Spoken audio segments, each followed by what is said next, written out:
আসসালামু আলাইকুম প্রিয় শিক্ষার্থীরা, প্রিয় শিষ্যরা। আমরা শিখর সাম্প্রতিক হাইলাইটস থেকে আজকে দাগায় দাগায় তোমাদের পড়াই দিব, যেগুলো তোমাদের পরীক্ষায় হুবহু কমন পাবা। অর্থাৎ আমাদের বিগত বছরের এই হাইলাইটস থেকে তোমার হচ্ছে প্রায় 90% সাম্প্রতিক প্রশ্ন হুবহু কমন আসছে। অর্থাৎ গত বছর ঢাকা বিশ্ববিদ্যালয়ে 8টা সাম্প্রতিক প্রশ্ন করা হয়, যেটার মধ্যে 7টা হচ্ছে এই হাইলাইটস থেকে কমন পড়েছে। তো এই বছরও আমরা এটাকে এমন ভাবে সাজিয়েছি যেটা থেকে তোমার হুবহু পরীক্ষায় কমন পাবা ইনশাল্লাহ। তো আমরা শুরু করি। আমরা এই জিনিসটা একদম ডিটেইলসে ধরে ধরে আমি তোমাদেরকে দেখাই দিব। সব মানে মেডিকেল, ঢাকা ইউনিভার্সিটি, জাহাঙ্গীরনগর, রাজশাহী, তোমার জিএসটি সব জায়গায়, বিইউপি সব জায়গায় কিন্তু এটা থেকে তোমরা কমন পাইতে পারো।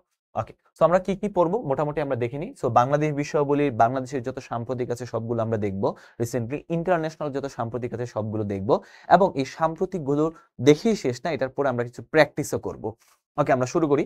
আমাদের প্রথম যে অনেকগুলো অনেক অনেক সাম্প্রতিক আছে, সবগুলো আমরা একটা একটা করে দেখে দাগায় দাগায় দিব আর কি। হ্যাঁ, তো প্রথম হচ্ছে জুলাই গণ অভ্যুত্থান। আমরা হচ্ছে জুলাই গণ অভ্যুত্থান উত্থান থেকে উত্তরণ, অর্থাৎ জুলাই গণ অভ্যুত্থানটা খুবই গুরুত্বপূর্ণ, কারণ জুলাই গণ অভ্যুত্থানের ফলে কিন্তু নতুন একটা বাংলাদেশের জন্ম হয়েছে। তো নতুন এই বাংলাদেশের বাংলাদেশ 2.0 সেই প্রেক্ষাপটটা আমরা একটু দেখবো। দেখো, এখানে প্রথমে যে জিনিসটা জানতে হবে যে বাংলাদেশের জন্ম লাভের পর থেকে 1972 সাল থেকে কোটা ব্যবস্থা ছিল, বেশ কয়েকবার এটা রিফর্ম করার কথা থাকলেও কিন্তু তেমন ভাবে 2018 সালে একটা এটার দাবিতে আমরা হচ্ছে ছাত্র জনতা এটা আন্দোলন করে, আন্দোলনের পরিপ্রেক্ষিতে তৎকালীন প্রধানমন্ত্রী তিনি এটাকে একটা পরিপত্র জারি করে এটাকে বাতিল করে দেন। কিন্তু পরবর্তীতে কিছুদিন আগে অর্থাৎ তোমার 5 জুন 2024 সালে এটা যদি দেখি, তারা হচ্ছে হ্যাঁ, এই যে তোমার হচ্ছে হাইকোর্ট, হ্যাঁ, এটা হচ্ছে মুক্তিযোদ্ধার সন্তানরা এটার হচ্ছে বৈধতা চ্যালেঞ্জ করলে এটা কিন্তু তোমার হাইকোর্টের একটা বেঞ্চ এটাকে বাতিল করে দেয়, যে না, কোটা আবার ফিরে আসবে। যার পরিপ্রেক্ষিতে 2024 সালের 6 জুন ঢাকা বিশ্ববিদ্যালয়ের শিক্ষার্থীরা তারা হচ্ছে আন্দোলন করে প্রতিবাদ জানায়, এবং পহেলা জুলাই এটা খুবই ইম্পর্টেন্ট এই সালটা। আমরা যদি দেখি পহেলা জুলাই 2024 সালে বৈষম্য বিরোধী ছাত্র আন্দোলন, তারা হচ্ছে এন্টি ডিসক্রিমিনেশন স্টুডেন্ট মুভমেন্ট ব্যানারে শিক্ষার্থীরা আন্দোলন শুরু হয় কোটা আন্দোলন। তো কোটা আন্দোলনের কত তারিখ থেকে শুরু হয়? 1 জুলাই 2024 সাল থেকে আমরা যদি দেখি। তারপর কোটা আন্দোলন থেকে কিন্তু গণ অভ্যুত্থানের রূপ নেই। তো এখানে অনেকগুলো অনেকগুলো বিষয় কিন্তু এখানে আসবে। হ্যাঁ, তারিখগুলো এখন আর আগের মতো ইম্পর্টেন্ট না, বাট কিছু তারিখ খুবই গুরুত্বপূর্ণ। আমরা যদি 16ই জুলাই খুবই গুরুত্বপূর্ণ। তার আগে আমরা যদি দেখি, এখানে 1 জুলাই বৈষম্য বিরোধী ছাত্র আন্দোলন নামে একটা সংগঠন তৈরি হয়। তাহলে বৈষম্য বিরোধী ছাত্র আন্দোলন কত তারিখে তৈরি হয়? 1 জুলাই। এটা খুব সবাই মনে রাখবা। এবং 16ই জুলাইটা খুবই গুরুত্বপূর্ণ। এই দিন সারা দেশে বিক্ষোভ হয়, এবং এই দিনে আন্দোলনটা গতি পায়। কিভাবে পায়? আমরা যে রংপুরে বেগম রোকেয়া বিশ্ববিদ্যালয়ের ইংরেজি বিভাগের ছাত্র নিরস্ত্র শিক্ষার্থী আবু সাইদকে পুলিশ গুলি করে হত্যা করে। এবং তাহলে এই 16ই জুলাইটা কিন্তু খুবই গুরুত্বপূর্ণ, জুলাই শহীদ দিবস হিসেবে পালিত হয়। এবং 18ই জুলাই আমরা যদি দেখি, 18ই জুলাই আমরা বৃহস্পতিবার, সেদিন আবার হচ্ছে মোবাইল ইন্টারনেট সেবা বন্ধ করে দেওয়া হয়। রাজধানীর উত্তরায় আজমপুর এলাকায় মীর মাহফুজুর রহমান মুগ্ধ মাথায় গুলি লেগে নিহত হন। তিনি হচ্ছে ছাত্রদের মধ্যে ভাই পানি লাগবে পানি, এটা নিয়ে পুরো বাংলাদেশ তখন পুরো উত্তাল অবস্থায় গিয়েছিল। সো মাহফুজুর রহমান মুগ্ধ 18ই জুলাই শহীদ হন, আর 16 তারিখ হচ্ছে আবু সাইদ শহীদ হন রংপুরে। আর 19 জুলাই কমপ্লিট শাটডাউন চলে যায়, পুরো দেশ কমপ্লিট শাটডাউনে চলে যায়। ওকে, তো তারপর আমরা যদি দেখি এই জিনিসগুলো তোমরা একটু, আমি এটার লিঙ্কটা দিয়ে দিব, সবাই ডাউনলোড করে এটা হচ্ছে তোমার শীটের মধ্যে দাগাই ফেলতে পারো, প্রিন্ট করে নিতে পারো, কোনো সমস্যা নেই। তো 30 জুলাই আমরা যদি দেখি যে সবাই হচ্ছে, সারা বাংলাদেশের মানুষজন হচ্ছে রাস্তায় নেমে পড়ে, মানে একটা আমরা শোক দিবস না, আমরা হচ্ছে জুলাইয়ের রক্ত লাল, সেই জিনিসটা আমরা কিন্তু আমরা বোঝাই মানুষকে আর কি। সো আমরা 31 জুলাই মার্চ ফর জাস্টিস কর্মসূচি পালন করা হয়। এটার উদ্দেশ্য ছিল রিমেম্বারিং রিমেম্বারিং আওয়ার হিরোজ, এটা ছিল এই কর্মসূচির উদ্দেশ্য। যাই হোক, সো তারপরে আমরা যদি দেখি এই কর্মসূচির উদ্দেশ্য ছিল রিমেম্বারিং আওয়ার হিরোজ। তারপর আমরা যদি দেখি, তারপরে এখানে যে 1 আগস্ট, হ্যাঁ, আমরা যদি দেখি তখনকার সময়ে রিমেম্বারিং আওয়ার হিরোজ যে কর্মসূচিটা পালন করা হয়, এটা হচ্ছে ঘোষণা করা হয় 31 আমরা দেখতে পাই 31 জুলাই এটা ঘোষণা করা হয়, কিন্তু পালন করা হয় 1 আগস্ট। 2রা আগস্ট ধ্রুবযাত্রা চালু হয়। 3রা আগস্ট আমরা এক দফা এক দাবি, হ্যাঁ, পদত্যাগের দাবিতে উত্তাল বাংলাদেশ হয়ে যায়। 4 আগস্টে কিন্তু আমরা হচ্ছে মার্চ টু ঢাকা কর্মসূচি ঘোষণা করে, যে 5 আগস্ট এটা হবে। এবং 5 আগস্ট স্বৈরাচারী সরকার তারা হচ্ছে শেখ হাসিনা পদত্যাগপত্র জমা দিয়ে তিনি পালিয়ে যান। যাই হোক, তো এইভাবে কিন্তু যে জুলাই অভ্যুত্থানটা হয়েছে, জুলাই অভ্যুত্থানের কাহিনীগুলো আমরা জানি। তারপরে 8 আগস্ট খুবই ইম্পর্টেন্ট তারিখ এটা। 8 আগস্টে কি হয়েছে? 8 আগস্টে হচ্ছে আমরা যদি দেখি, 8 আগস্টে খুবই গুরুত্বপূর্ণ কিছু ঘটনা ঘটেছে। সেটা হচ্ছে রাষ্ট্রপতি ডক্টর মোহাম্মদ ইউনূসকে, রাষ্ট্রপতি ডক্টর মোহাম্মদ ইউনূসকে অন্তর্বর্তীকালীন যে সরকার ছিল এই সরকারের প্রধান উপদেষ্টা এবং 16 জন ব্যক্তিকে উপদেষ্টা পদে নিয়োগ দেন এবং এই যে তিনি শপথ গ্রহণ করেন, ডক্টর মোহাম্মদ ইউনূস ওই দিনই শপথ গ্রহণ করেন। তাহলে ডক্টর মোহাম্মদ ইউনূস কত তারিখে শপথ গ্রহণ করেন? এটা হচ্ছে আমরা যদি দেখি 8 অগস্ট অন্তর্বর্তীকালীন সরকার শপথ গ্রহণ করে। তারপর আমরা যদি দেখি 13 অগস্ট আহসান এইচ মনসুরকে দেশের 13তম গভর্নর জেনারেল হিসেবে আমরা যদি নিয়োগ দেওয়া হয়। আর এই দিন হচ্ছে আমরা যে 15 আগস্টে যে তোমার সরকারি ছুটি ছিল এটা বাতিল করা হয়। হ্যাঁ, আর 11 আগস্ট দেশের 25তম বিচারপতি হিসেবে শপথ গ্রহণ করেন বিচারপতি সৈয়দ রেফাত আহমেদ। তাহলে সৈয়দ রেফাত আহমেদ কি দেশের 25তম বিচারপতি হিসেবে শপথ গ্রহণ করেন 11 আগস্ট। তো পরীক্ষায় প্রশ্ন আসছে গত বছর যে দেশের 25তম প্রধান বিচারপতির নাম কি? সৈয়দ রেফাত আহমেদ। তারপরে দেশের 13তম গভর্নরের নাম কি? আহসান এইচ মনসুর। তারপর আমরা যদি দেখি আরো অনেক কাহিনী হয়েছে, বাট এগুলো কিন্তু এখন পর্যন্ত গুরুত্বপূর্ণ না। এই জিনিসগুলো আমি যেগুলো দাগাই দিছি এগুলো খুবই গুরুত্বপূর্ণ, খুব মনোযোগ সহকারে এগুলো পড়বা। এখানে কিছু কর্মসূচি আছে, কর্মসূচিগুলো আমরা একটু যদি মনে করি। প্রথমে আমরা কর্মসূচি যেটা হচ্ছে সরকার কমপ্লিট শাটডাউন ঘোষণা করে। হ্যাঁ, কত তারিখ? 22 থেকে আমরা যদি দেখি 22 থেকে 18 থেকে 22 জুলাই। এই দিন কি হয়েছে আমরা জানি না, কারণ ইন্টারনেট মোবাইল পরিষেবা সব বন্ধ হয়ে গিয়েছিল। ডিজিটাল ক্র্যাকডাউন হচ্ছে 18 জুলাই। মার্চ ফর জাস্টিস, এটা খুবই গুরুত্বপূর্ণ। আমরা যে কর্মসূচিগুলো বৈষম্য বিরোধী ছাত্র আন্দোলন করেছে এটা খুবই গুরুত্ব। মার্চ ফর জাস্টিস এটা একটু বেশি গুরুত্বপূর্ণ। মার্চ ফর জাস্টিস যদি আমরা দেখি, মার্চ ফর জাস্টিসটা গুরুত্বপূর্ণ। রিমেম্বারিং আওয়ার হিরোজ এটাও খুব গুরুত্বপূর্ণ। Remembering our heroes 1 August. দোহযাত্রা 2 August.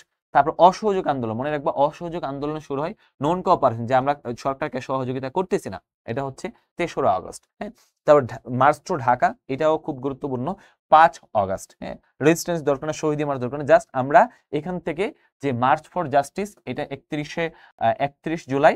Remembering our heroes 1 August. Remembering our heroes 1 August.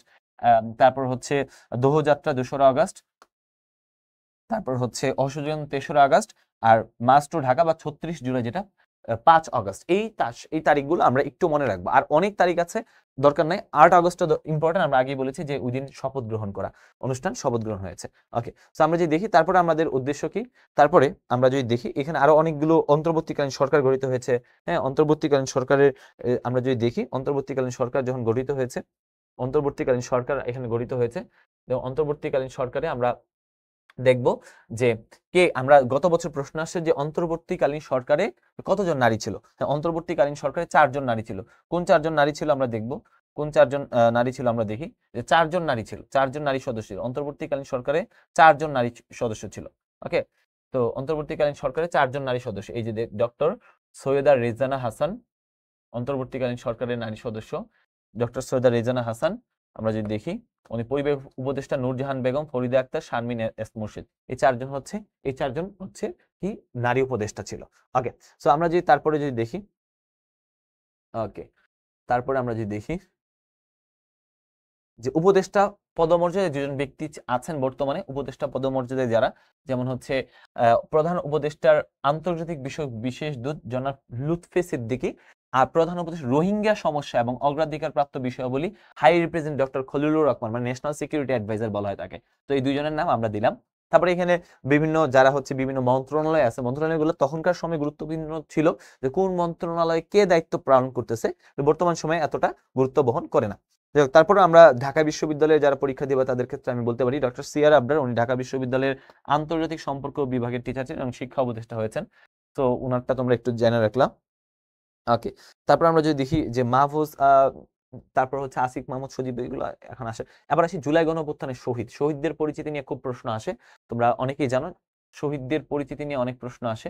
আমরা দেখি, তো প্রথমে দেখি প্রথম কি আছে যে রংপুরের ছাত্র জুলাই আন্দোলনের প্রথম শহীদ আবু সাইদ। তো আবু সাইদের কি, তিনি ছিলেন প্রথম শহীদ, জুলাই আন্দোলনের প্রথম শহীদ ছিলেন রংপুরের আবু সাইদ।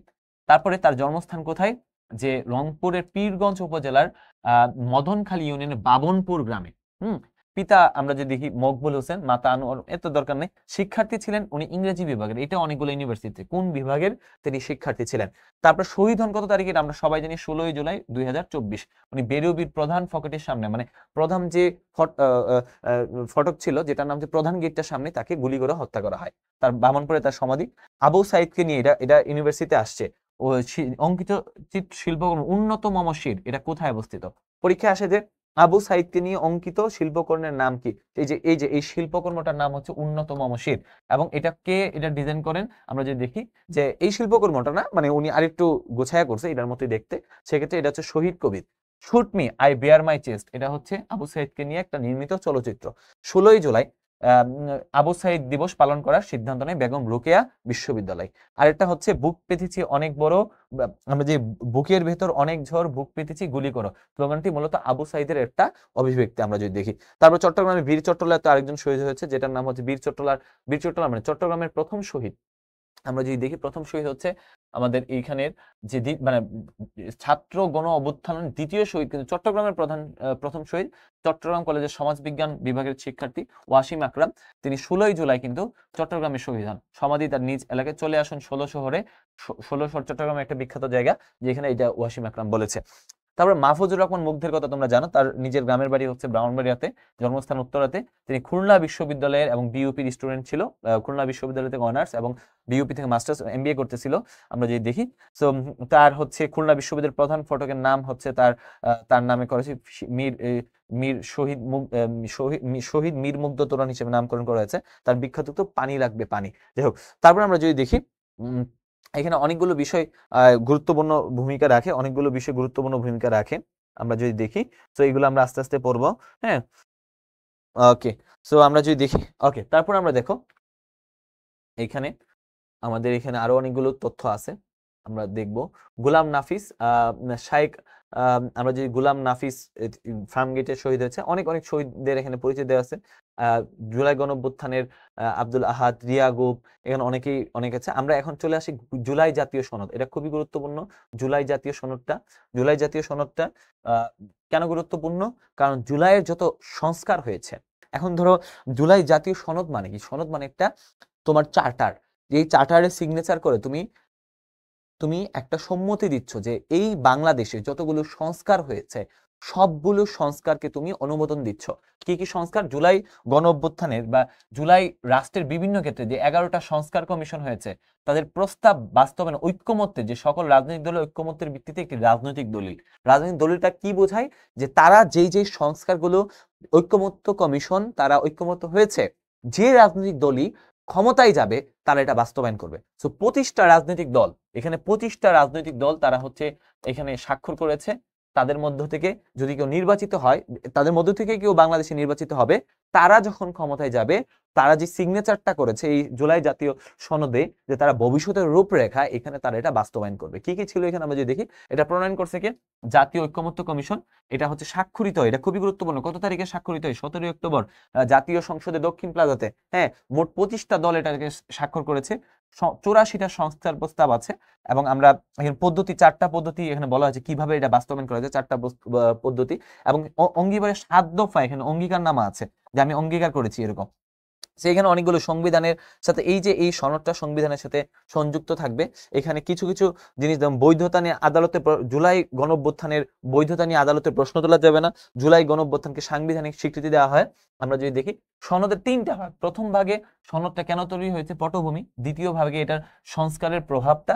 তৃতীয় ভাগে 7 দফা অঙ্গীকার। হ্যাঁ, আমরা যদি দেখি 7 দফা অঙ্গীকার। ওকে, সো এই জিনিসটা খুবই গুরুত্বপূর্ণ, কারণ পরীক্ষায় এই বছরে যে আমার জুলাই আন্দোলনটা হয়েছে এইটার প্রভাবে আমি কি এমন করছি, আমার দেশে কি চেঞ্জ আসবে, এই চেঞ্জগুলা কিন্তু এই জুলাই জাতীয় সনদের মাধ্যমে এটা বাস্তবায়িত হবে। এবং এই জুলাই জাতীয় সনদটা আমার একটা সাংবিধানিক দলিল, এবং এই দলিলটা আমার পরবর্তী যে সরকার আসে তাকে বাধ্য করবে আমার জুলাইয়ে যারা রক্ত দিয়েছে তাদের রক্তের বিনিময়ে অর্জিত এই দ্বিতীয় বাংলাদেশের যে সংস্কারগুলোকে বাস্তবায়ন করা। তারা যদি এটা না করে তারা কিন্তু জাতীয় বিমান হিসেবে এখানে টেক পাবে। এই যে এটা কিন্তু কথা যে তুমি জুলাইয়ের সাথে প্রতারণা করছো, তুমি কখন বলবা? যখন তুমি এই অঙ্গীকারগুলো করছো কিন্তু বাস্তবায়ন করো নাই। সো এই জিনিসটা কিন্তু খুবই ইন্টারেস্টিং একটা ডকুমেন্ট আমাদের জন্য। ওকে, সো ঐক্যমত্য কমিশন মানে কি? আমরা ঐক্যমত্য কমিশনের চেয়ারম্যানকে, এটা হচ্ছে ডক্টর মোহাম্মদ ইউনূস, আর সহসভাপতি ছিল আমরা যদি দেখি আলী রিয়াজ স্যার। হ্যাঁ, তো এটা ঐক্যমত্য কমিশন গঠিত হয়েছে অন্তর্বর্তীকালীন সরকারের অনেকগুলো মানে তারা অনেকগুলো সুপারিশ আলোচনা সমালোচনা করে কিন্তু তারা এটা তৈরি করেছে। গুরুত্বপূর্ণ অনেকগুলো সংস্কার প্রস্তাব করেছে তারা। এই সংস্কার প্রস্তাবগুলো যেমন হচ্ছে তোমার খুবই উচ্চ কক্ষ নিম্ন কক্ষ থাকবে, তারপর সাম্য, মানবিক মর্যাদা, সামাজিক সুবিচার, স্বাধীনতা, ধর্মীয় স্বাধীনতা, শান্তিশৃঙ্খলতা সম্প্রীতি নিয়ে থাকবে। তারপরে তত্ত্বাবধায়ক সরকার ব্যবস্থা পূর্ণ প্রবর্তন হবে, উচ্চকক্ষ নিম্নকক্ষ হবে, আইনসভা দ্বিকক্ষ বিশিষ্ট, নারী প্রতিনিধিত্ব হচ্ছে 100 উন্নীত করার কথা বলা হয়েছে, বিচার বিভাগের পূর্ণ স্বাধীনতার কথা বলা হয়েছে, এবং হচ্ছে কুমিল্লা ফরিদপুরকে বিভাগ করার কথা বলা হয়েছে। তারপরে কালো টাকা সাদা করার বন্ধে আইন বন্ধ করা, যে কালো টাকা কেউ সাদা করতে পারবে না, এটা বন্ধ। তারপরে স্বাধীন পুলিশ কমিশন গঠন করার কথা বলা হয়েছে। তারপরে এখানে একই ব্যক্তি একই সাথে দলীয় প্রধান এবং প্রধানমন্ত্রী থাকতে পারবে না, এটা কিন্তু বলা হয়েছে যে তুমি একটা দলের প্রধান আবার প্রধানমন্ত্রী সেটা হইতে পারবে না। সো ইন্টারেস্টিং অনেকগুলো যে জিনিসগুলো আমরা চেয়েছি সেই জিনিসগুলো আমরা কিন্তু এখানে আমরা বাস্তবায়ন করার জন্য এখানে বলা হয়েছে। এবং জুলাই সনদ রাষ্ট্রীয় সংস্কার রাজনৈতিক দল দা দক্ষিণ আফ্রিকার কোডেসা বা স্পেনের মনক্লোয়া এর অনুরূপ, মানে এটা একটা রাষ্ট্রীয় একটা মানে পরিকল্পনা, যে পরিকল্পনা মানে বাংলাদেশের আমূল পরিবর্তন করার, মানে রাজনৈতিক সংস্কৃতির একটা পরিবর্তন আসবে। ওকে, এবার জুলাই 36 জুলাই অনুষ্ঠানের মানে আমরা যদি দেখি যে এটার জুলাই ঘোষণাপত্র পাঠ করা হয়, আমরা এখানে 36 জুলাই অনুষ্ঠানে হ্যাঁ জুলাই ঘোষণাপত্র পাঠ করা হয়। আমরা যদি দেখি যে কি জুলাই ঘোষণাপত্র 36 জুলাই যে এই যে জুলাই ঘোষণাপত্র পাঠ করা। এখন প্রশ্ন হচ্ছে ভাইয়া, জুলাই সনদ আপনি বললেন যেটার মাধ্যমে সংস্কার কার্যক্রমগুলোর একটা সাংবিধানিক বৈধতা, কিন্তু জুলাই ঘোষণাপত্র তাহলে কি? জুলাই ঘোষণাপত্র হলো এই যে জুলাই আন্দোলন হয়েছে, এই জুলাই আন্দোলন একটা বৈধ, মানে আন্দোলনের বৈধতা দিয়েছে জুলাই ঘোষণাপত্র। আর পুরা সংস্কার কার্যক্রমগুলো দীর্ঘমেয়াদী পুরা সকল একটা রূপরেখা হচ্ছে জুলাই সনদ। সনদটা হচ্ছে তোমার পরবর্তী যে গভর্নমেন্ট আসবে, সরকার আসবে, তার জন্য অনেকগুলো নির্দেশনা যে সে এই কাজগুলো করতে হবে। আর জুলাই ঘোষণাপত্র হচ্ছে জুলাই নিয়ে তুমি কোনো কোশ্চেন করতে পারো না। ধরো পরে একজন আসলো যে আয়সা বললো যে জুলাই হচ্ছে এটা অবৈধ, এটা কোনো সাংবিধানিক ভিত্তি নাই, তখন তুমি কি বলবো? যারা জুলাই আন্দোলনে সংযুক্ত ছিল তাদেরকে ধরে ধরে মারো, হ্যাঁ তাদেরকে ফাঁসিতে চলো, তো তখন তুমি কি করবা? তখন তো তোমার কোনো সাংবিধানিক ভিত্তি নাই যে তুমি একটা রাষ্ট্রে তুমি একটা সন্ত্রাস কায়েম করছো এরকম তোমাকে বলে তোমার জেলে ঢোকাই দিতে পারে। কিন্তু এই জুলাই ঘোষণাপত্রের ফলে তোমার কিন্তু এটা বৈধতা পায় গেল যে জুলাই ঘোষণাপত্র বলা হয়েছে যে এই আন্দোলনটা এটা জাতীয় স্বার্থে হয়েছে, জাতির মুক্তির জন্য হয়েছে। তো এই জিনিসটা বলা হয়েছে। তো আমরা যদি দেখি জুলাই ঘোষণাপত্র এখানে বাংলাদেশে ঘটে যাওয়া 2024 সালের জুলাই গণঅভ্যুত্থানকে একটি দলিল, যার মাধ্যমে জুলাই গণঅভ্যুত্থানকে রাষ্ট্রীয় এবং সাংবিধানিকভাবে স্বীকৃতি প্রদান করা হয়, যে এটা নিয়ে আর কেউ কোনো প্রশ্ন করতে পারবে না। তো এটা কখন হয়েছে? সময়কাল 5 আগস্ট 2025 সালে এটা ঘোষণা করা হয়েছে। অভ্যুত্থান কি ছিল আমাদের, এটা উদ্দেশ্য, এটা কোথায় হয়েছে? মানিক মিয়া এভিনিউতে হয়েছে এবং জাতীয় সংসদের দক্ষিণ প্লাজায় এটা হচ্ছে পাঠ করা হয়। খুবই ইন্টারেস্টিং, কিন্তু এটা তোমাদের এটা খুবই ইন্টারেস্টিং। ওকে, তারপরে আমরা যদি দেখি এখানে ঘোষণাপত্র অনেকগুলো দফা, অঙ্গীকার 6টা, মোট দফা ছিল 28টা। পরীক্ষা এটাও আসতে পারে যে জুলাই ঘোষণাপত্রের দফা কয়টা ছিল? দফা ছিল মোট, জুলাই ঘোষণাপত্রের দফা ছিল টোটাল দফা ছিল 28টা দফা ছিল জুলাই ঘোষণাপত্র। হ্যাঁ, তো আমরা যদি দেখি এই 28টা দফা ছিল। ওকে, তো গুরুত্বপূর্ণ কিছু দফা আমরা যদি দেখি, আমরা যদি গুরুত্বপূর্ণ দফাগুলো আমরা একটু আলোচনা করি যে উপনিবেশ বিরোধী লড়াই, মুক্তিযুদ্ধ সংক্রান্ত একটা দফা ছিল। তারপরে 71-এর যে সিপাহী জনতার ঐক্যবদ্ধ বিপ্লবের স্বীকৃতি দেওয়া হয়। তারপরে সুপ্রিম কোর্টে আমরা যদি দেখি যে সাংবিধানিকভাবে ডক্টর মোহাম্মদ ইউনূস তিনি ক্ষমতা গ্রহণ করেন, সাংবিধানিক সংস্কারের কথা বলা হয়েছে। আওয়ামী লীগের যে বিচার, গুম খুন হত্যা এগুলার বিচারের কথা বলা হয়েছে। তারপরে জুলাই গণঅভ্যুত্থানে শহীদদের জাতীয় বীর ঘোষণা করা হয়। ইম্পর্টেন্ট, জুলাই গণঅভ্যুত্থানে যারা শহীদ হয়েছে তাদেরকে জাতীয় ন্যাশনাল হিরো ঘোষণা করা হয়। এবং অবাধ সুষ্ঠু নির্বাচনের তোমার হচ্ছে কথা বলা হয়। পরিবেশ এবং জলবায়ু সহিষ্ণু, অন্তর্ভুক্তিমূলক এবং হচ্ছে ভবিষ্যৎ প্রজন্মের জন্য টেকসই পরিবেশ নিয়েও একটা কথা ইস্যু ছিল এখানে। এবং আমরা জুলাই গণঅভ্যুত্থানকে রাষ্ট্রীয় এবং সাংবিধানিক স্বীকৃতি দেওয়া হয়। এবার আমরা দেখব জুলাই গণঅভ্যুত্থান রিলেটেড অনেকগুলো দিবস কিন্তু আমরা হচ্ছে পেয়েছি। 2টা জাতীয় দিবস আমরা পাইছি। একটা হচ্ছে জুলাই শহীদ দিবস, এটা কিন্তু ইউনিভার্সিটিতে আসছে অনেকগুলা। 16ই জুলাই। 5 আগস্ট গণঅভ্যুত্থান দিবস। তার মানে জুলাই শহীদ দিবস, মানে জুলাইয়ের প্রথম শহীদ হচ্ছে 16ই জুলাই আবু সাইদ ভাই, তখন কিন্তু এটাকে বলা হচ্ছে জুলাই, আমরা যদি 16ই জুলাই শহীদ দিবস হিসেবে ঘোষণা করে। 5 আগস্ট এটাকে বলা হচ্ছে জুলাই গণঅভ্যুত্থান দিবস। তো 5 আগস্ট 16ই জুলাই এটা কিন্তু ক্লিয়ার থাকা উচিত। তারপরে জুলাই উইমেন্স ডে, জুলাই কন্যা দিবস 14ই জুলাই। 14 জুলাই কিন্তু আবার ফ্রান্সের স্বাধীনতা দিবসও। তারপরে আমরা যদি দেখি শিক্ষক এবং আমরা এখানে হলো আইনাগর নিয়ে প্রশ্নের একটা বন্দিশালা ছিল, এটা খুবই ফ্যান্সি নাম ছিল। জুলাই অভ্যুত্থান রিলেটেড কিছু হচ্ছে তোমার চলচ্চিত্র আছে teachers in July, July women, তারপর হচ্ছে সাদা জুব্বা লাল রক্ত, mother's of July, journalist of July, এরকম অনেকগুলো হয়েছে। এগুলা আসলে জুলাই গণঅভ্যুত্থান রিলেটেড সংস্কৃতি মন্ত্রণালয়ের উদ্যোগে কিছু নির্মিত চলচ্চিত্র। এখানের যে বিষয়গুলো এটা খুব গুরুত্বপূর্ণ। ওকে, তারপর আমরা যদি দেখি খুবই গুরুত্বপূর্ণ কিছু জিনিসপাতি আছে এখানে। হ্যাঁ, এখানে কিছু গুরুত্বপূর্ণ জিনিসপাতি আছে, আমরা দেখব।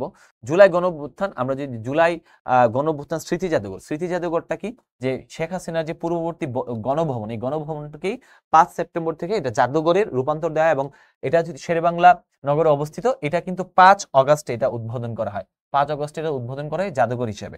5 আগস্ট, 5 আগস্ট কিন্তু এটা উদ্বোধন করা হয় জাদুঘর হিসেবে। ওকে, তো আমরা যদি দেখি এখন বর্তমানে বঙ্গভবন, তোমরা জানো বঙ্গভবন হচ্ছে গুলিস্তান অবস্থিত দিলগোর সাথে।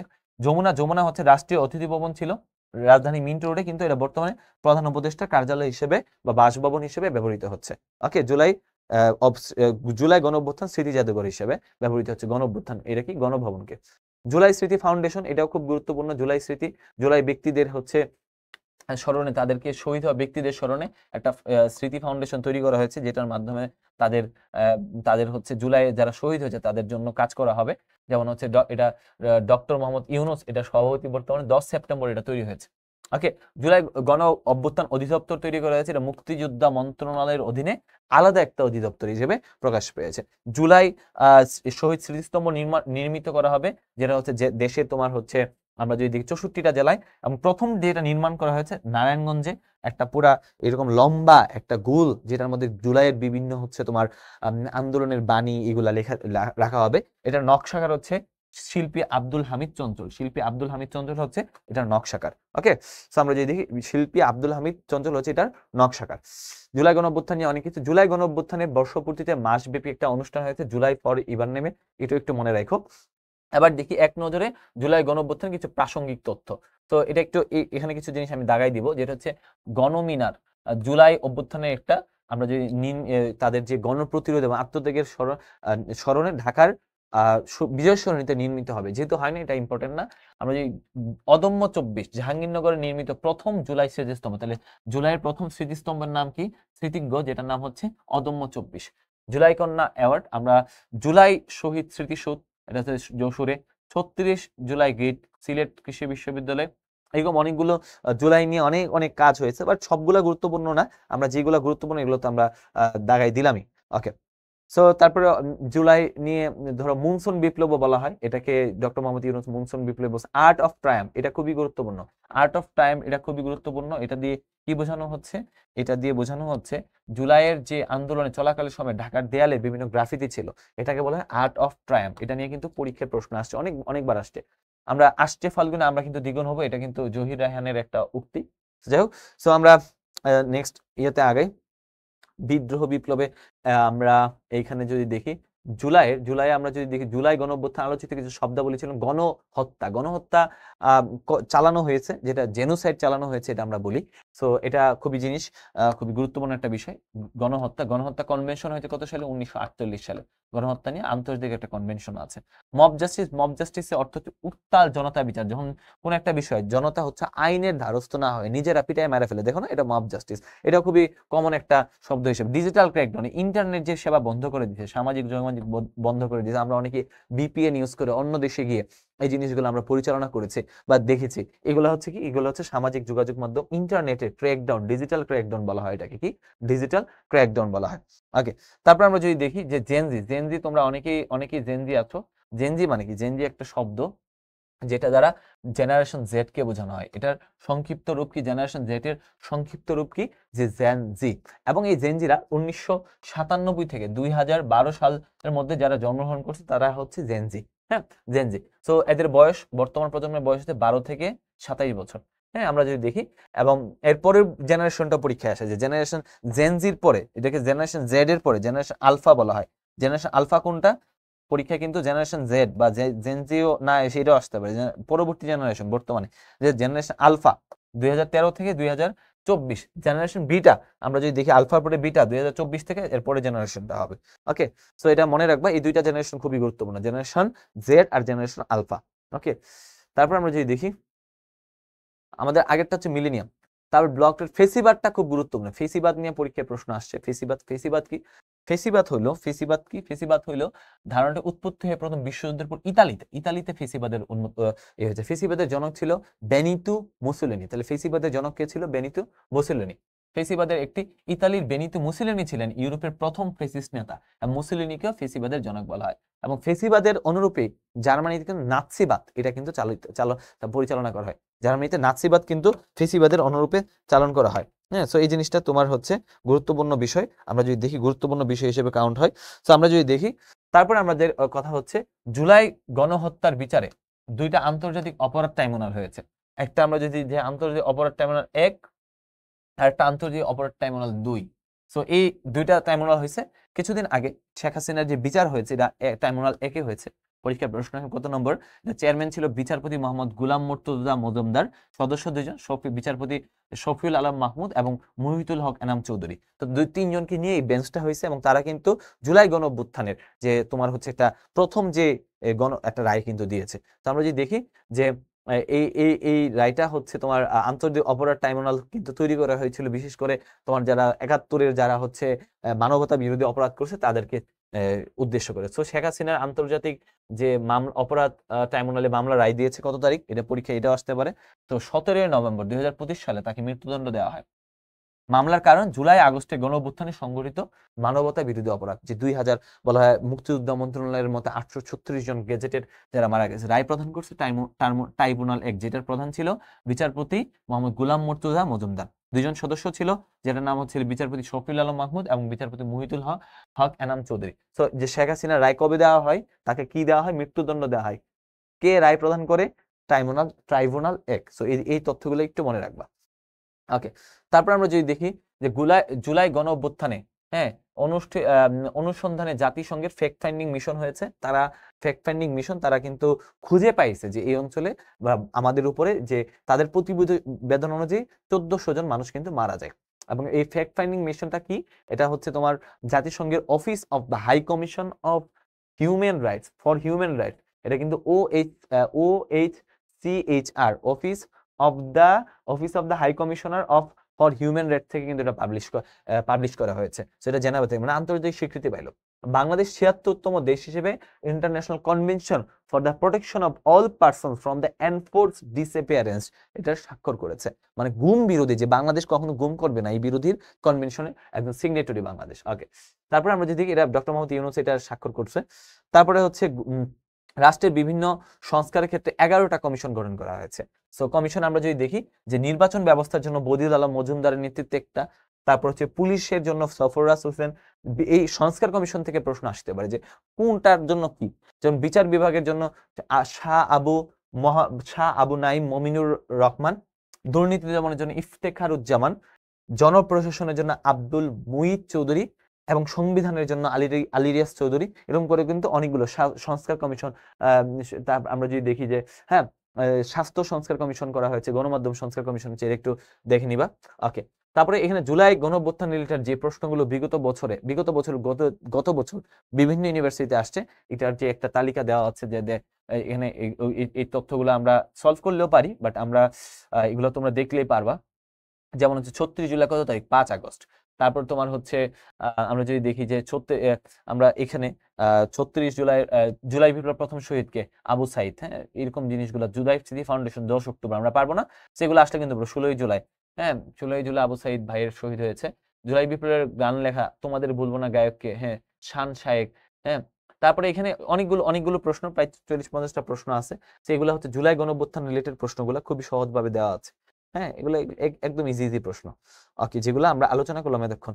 যাই হোক, এবার আসি আমরা ডক্টর মোহাম্মদ ইউনূস রিলেটেড প্রশ্ন। ডক্টর মোহাম্মদ ইউনূস রিলেটেড যে প্রশ্নগুলো আসে সেই প্রশ্নগুলো এখন আলোচনা করব। সেটা হচ্ছে ডক্টর মোহাম্মদ ইউনূস ছিল বাংলাদেশের এখনকার পর্যন্ত সবচেয়ে আইকনিক একজন ব্যক্তি, যিনি 2006 সালে নোবেল পুরস্কার প্রাপ্তির মাধ্যমে বাংলাদেশের একটা মানমর্যাদাকে অন্য লেভেলে নিয়ে যান। কিন্তু তিনি জুলাইয়ের পরবর্তী সময়ে তার যে অবদানটা বা তার যে আলোচনাটা আবার নতুন করে আসে, যেটা হচ্ছে তিনি প্রধান উপদেষ্টা হিসেবে শপথ গ্রহণ করেন 8 আগস্ট 2024 সালে। তো তার জন্ম কোথায়? তার জন্মটা আমরা দেখবো হাটহাজারী জেলার বাথুয়া গ্রামে।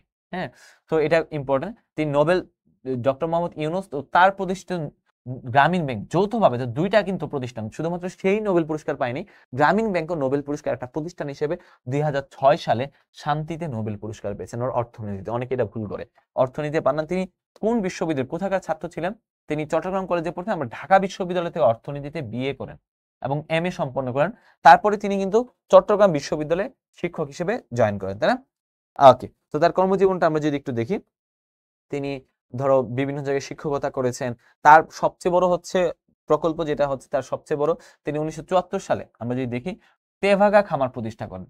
হ্যাঁ, তা 1976 সালে তিনি গ্রামীণ ব্যাংক প্রতিষ্ঠা করেন। তাহলে ডক্টর মোহাম্মদ ইউনূস কত সালে গ্রামীণ ব্যাংক প্রতিষ্ঠা করেন? তিনি ডক্টর মোহাম্মদ ইউনূস 1976 সালে গ্রামীণ ব্যাংক প্রতিষ্ঠা করেন। কিন্তু তখনও এটা ব্যাংক হিসাবে কোনো স্বীকৃত হয় না, এটা জাস্ট একটা এনজিও টাইপ একটা সংস্থা হিসেবে পরিচিত ছিল।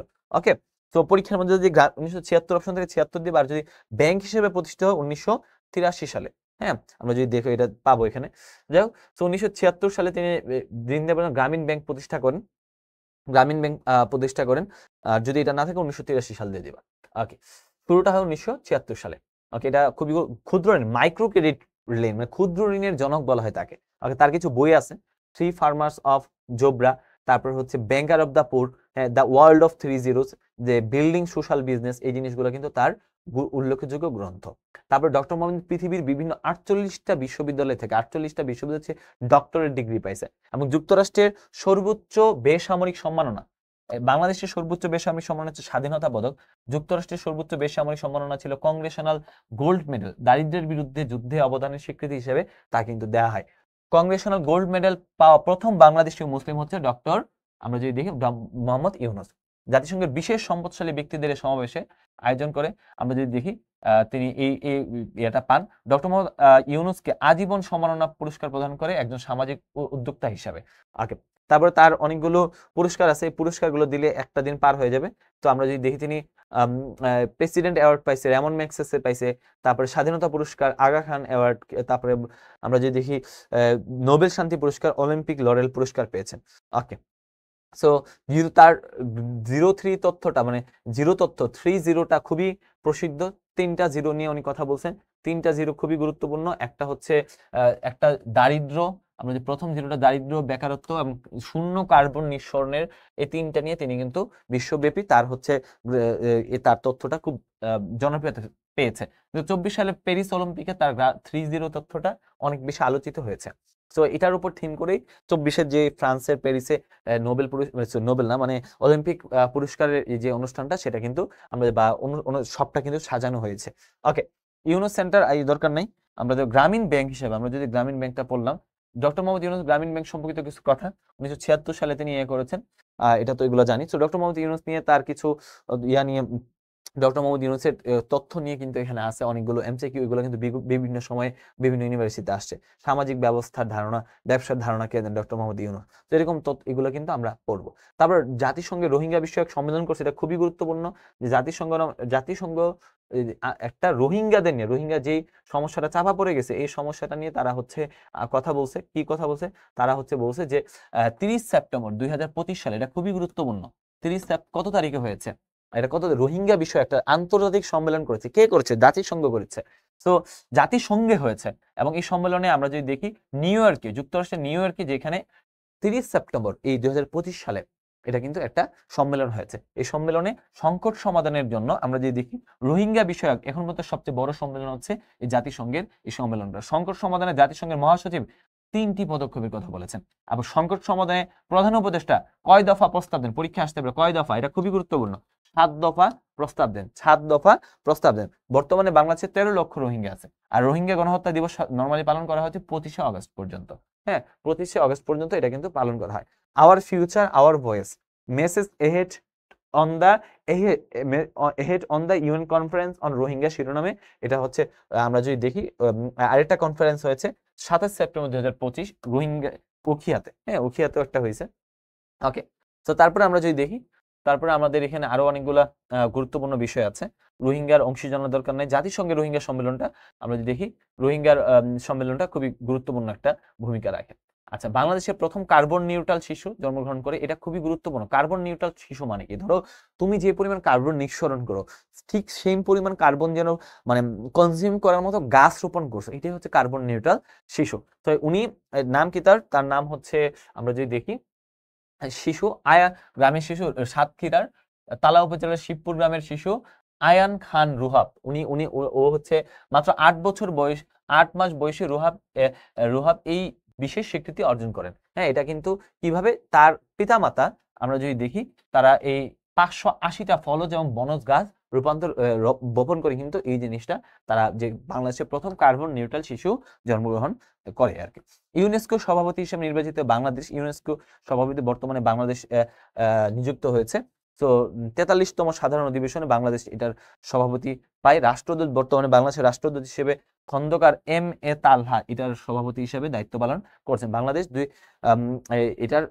এটার মধ্যে উজবেকিস্তানের সমরকন্দে যে সম্মেলনটা হয়, যে জাতিসংঘের শিক্ষা বিজ্ঞান ও সংস্কৃতি বিষয়ক সংস্থা, এটার সদর দপ্তর কিন্তু ফ্রান্সের প্যারিসে। তো এটার কি হয়েছে, বাংলাদেশ এটার হচ্ছে যে সভাপতি হয়েছে। খুবই একটা গর্বের বিষয় বাংলাদেশের জন্য।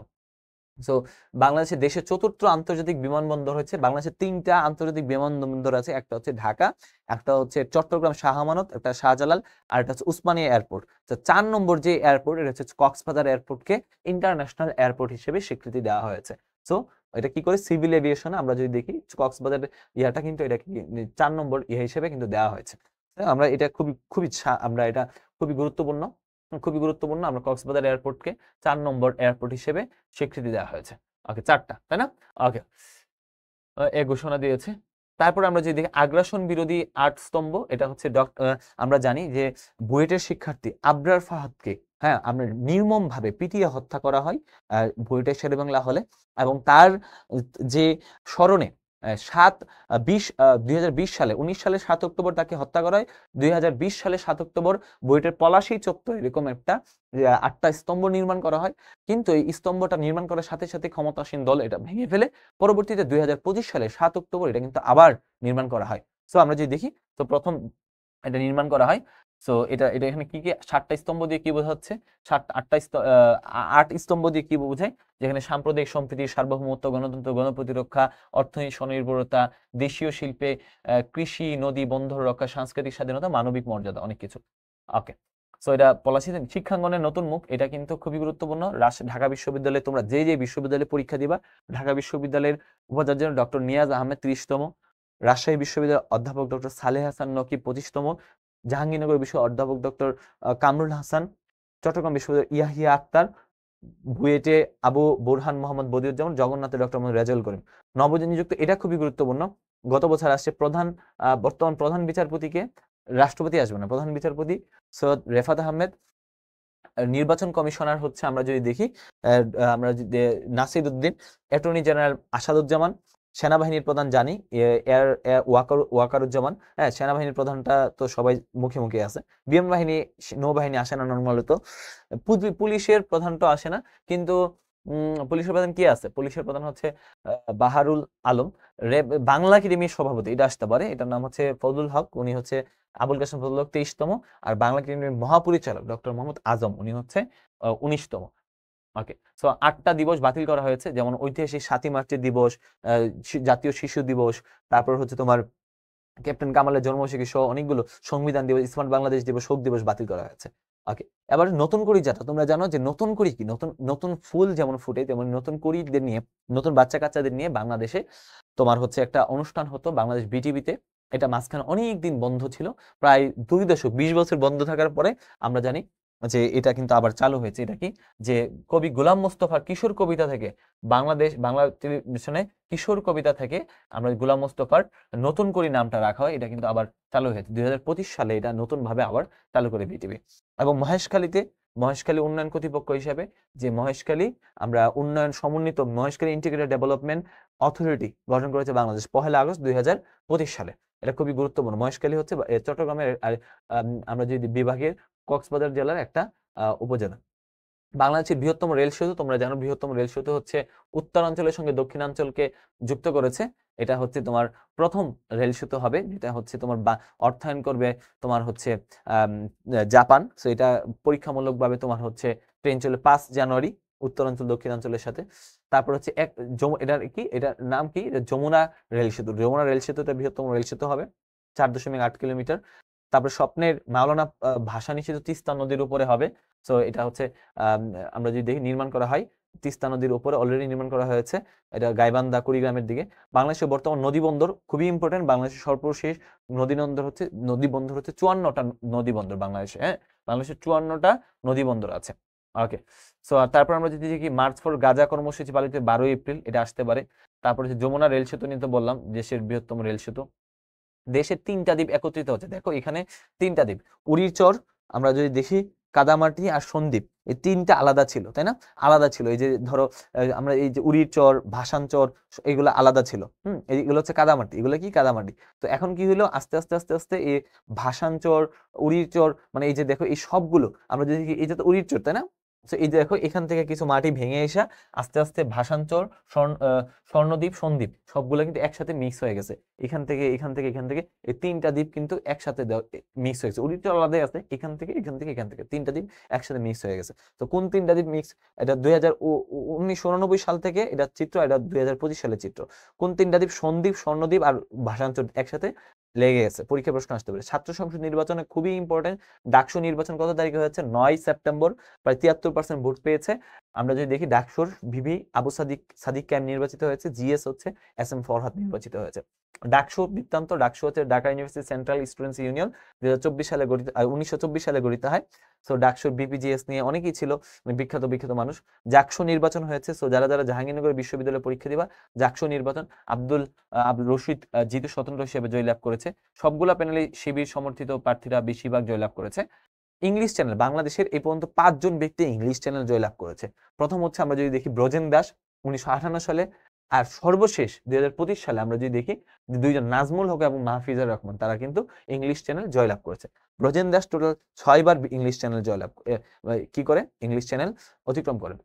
মাইলস্টোনে একটা উত্তরা মাইলস্টোন কলেজে 21 জুলাই 2025 সালে একটা খুবই মানবিক একটা, আমরা যদি অ্যাক্সিডেন্ট হয়েছে, খুবই আমাদের জাতীয় জীবনে একটা নির্মম ঘটনা, যেখানে একটা বিমান, আমরা যদি চাইনিজ জেঙ্গু, আমরা যদি দেখি G7 একটা বিমান হচ্ছে একটা কলেজের ভবনের উপর পড়ে যায়, যেখানে অনেক বাচ্চা কাচ্চা মারা যায়। হ্যাঁ, আমাদের ছোট ভাই ব্রাদার অনেকেই দেখা গেছে যে আমাদের দেশের ভবিষ্যৎ যারা ছিল তারা মারা যায়। তো সেখান থেকে প্রশ্ন আসতে পারে যে কত তারিখে ঘটনা হয়েছে। সো আমরা যদি দেখি 21 জুলাই 2025 তারিখে। পাইলট ছিলেন কে? ফ্লাইট লেফটেন্যান্ট তৌকির ইসলাম। সোলো ফ্লাইট ট্রেনিং এ ছিল তিনি, মূলত সোলো মানে একা ফ্লাইট ট্রেনিং করা। তারপর আমরা দেখবো মাউন্ট এভারেস্টে 7ম বাংলাদেশী হিসেবে ইকরামুল হাসান শাকিল, তিনি কিন্তু 7জন, এই পর্যন্ত 7জন বাংলাদেশি মাউন্ট এভারেস্টে উঠতে। প্রথম হচ্ছে মুসা ইব্রাহিম, দ্বিতীয় হচ্ছে এম এ মুহিত 2বার উঠছে, এম এ মুহিত। তারপর নিশাত মজুমদার প্রথম নারী হিসেবে। তারপরে হচ্ছে আরেকজন হচ্ছে ওয়াসফিয়া নাজরিন, আরেকজন হচ্ছে তোমার মোহাম্মদ খালেদ হোসেন। তো টোটাল 7জন বাংলাদেশি কিন্তু এভারেস্টে উঠছে। এটা কিন্তু খুবই গর্বের একটা বিষয়। ওকে। সো এটা দেখছি। বর্তমানে আমরা যদি দেখি স্পেস এক বাংলাদেশে কিন্তু স্টারলিং চালু হয়েছে। আমরা যদি দেখি স্টারলিং বাংলাদেশে চালু হয়েছে স্টারলিং। সো স্টারলিং এর যাত্রা শুরু হয়েছে কত তারিখে বাংলাদেশে? 18ই জুলাই। এটা ইম্পর্টেন্ট, 18ই জুলাই 2025 তারিখে। 18ই জুলাই 2025-এ কিন্তু বাংলাদেশে স্টারলিং চালু হয়েছে আনুষ্ঠানিকভাবে। হ্যাঁ। সো স্টারলিং যুগে দক্ষিণ এশিয়ার প্রথম দেশ হিসেবে স্টারলিং চালু করে মালদ্বীপ, দ্বিতীয় হচ্ছে তোমার ভুটান, তৃতীয় হচ্ছে বাংলাদেশ, চতুর্থ শ্রীলঙ্কা। সেটা কি স্যাটেলাইট ভিত্তিক ইন্টারনেট সেবা, অর্থাৎ তুমি উপর থেকে তোমার মানে ইন্টারনেট কি এখন আমরা ওয়াইফাই দিয়ে ইউজ করি না, তো তোমার স্যাটেলাইট থেকে ইন্টারনেট তুমি ইউজ করতে পারবা। খুবই ইন্টারেস্টিং একটা ফ্যাক্ট। সো এটার মালিককে ইলন মাস্ক, যুক্তরাষ্ট্রের। নতুন মার্কিন প্রেসিডেন্টের আগমন, মার্কিন রাষ্ট্রদূতের বাংলাদেশে আগমন হয়েছে, যার নাম ব্র্যান্ড ক্রিস্টেনসন। খুবই গুরুত্বপূর্ণ। ডক্টর মোহাম্মদ ইউনূস 4টা দেশে সফর করছে। একটা চীনে সফর করছেন, তারপরে জাপানে সফর করছেন, যুক্তরাজ্যে সফর করছেন, মালয়েশিয়াতে সফর করেন, 4টা দেশে সফর করছেন।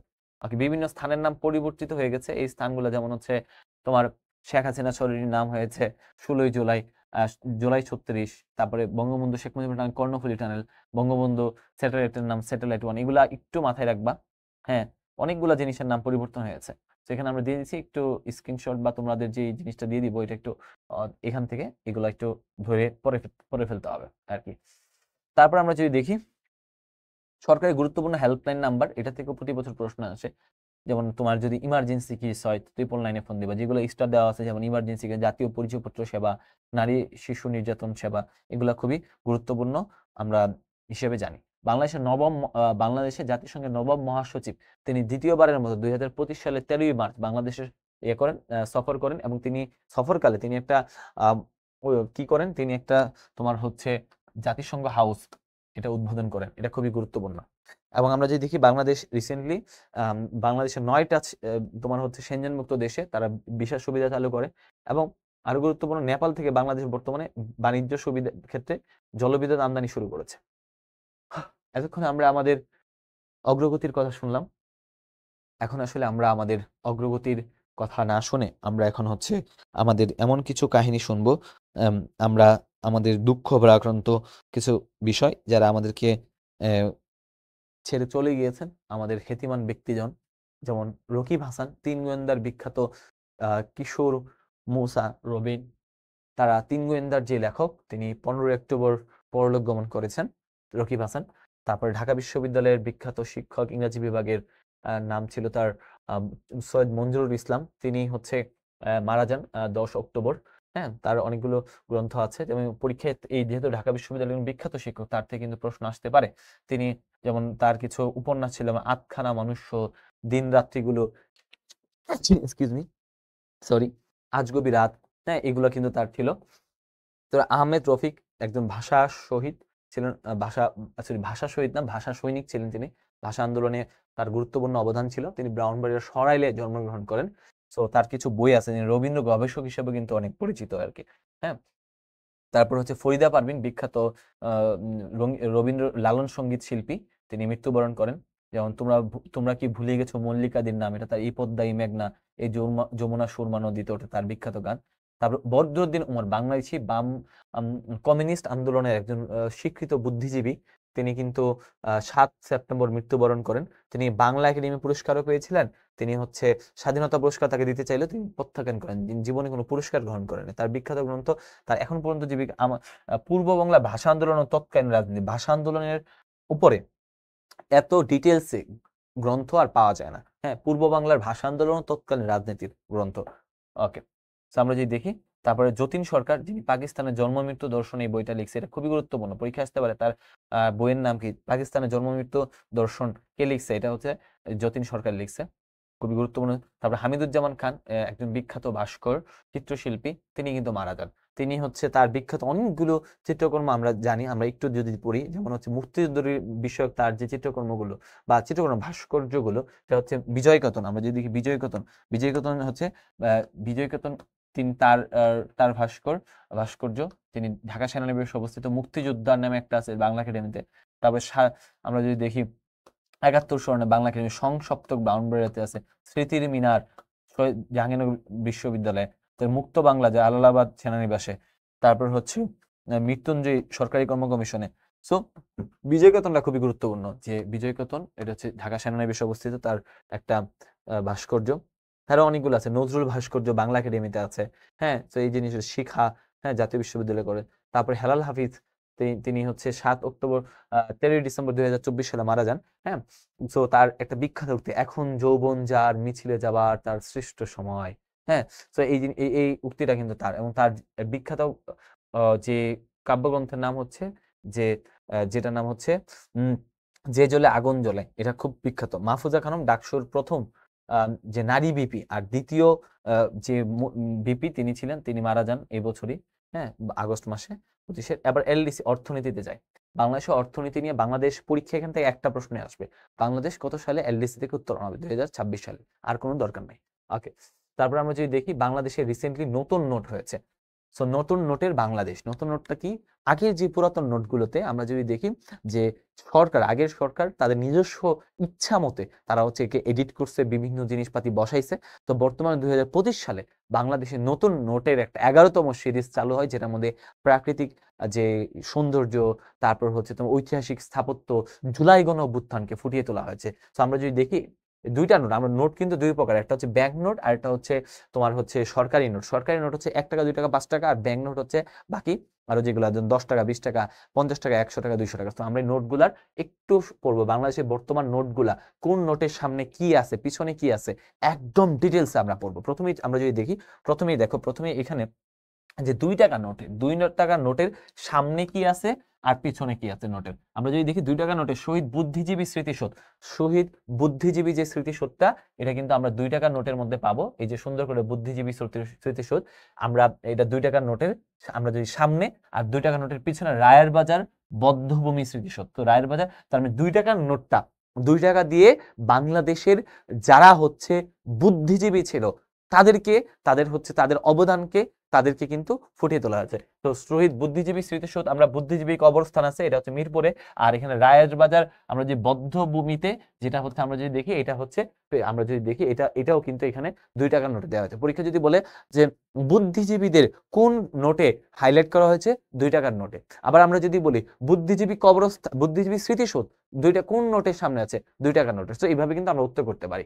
দুইটা 5 টাকা নোটে আমরা দেখবো তারা মসজিদ, বিখ্যাত তারা মসজিদ। এটা হচ্ছে, এটা দ্বারা কি বোঝাচ্ছে?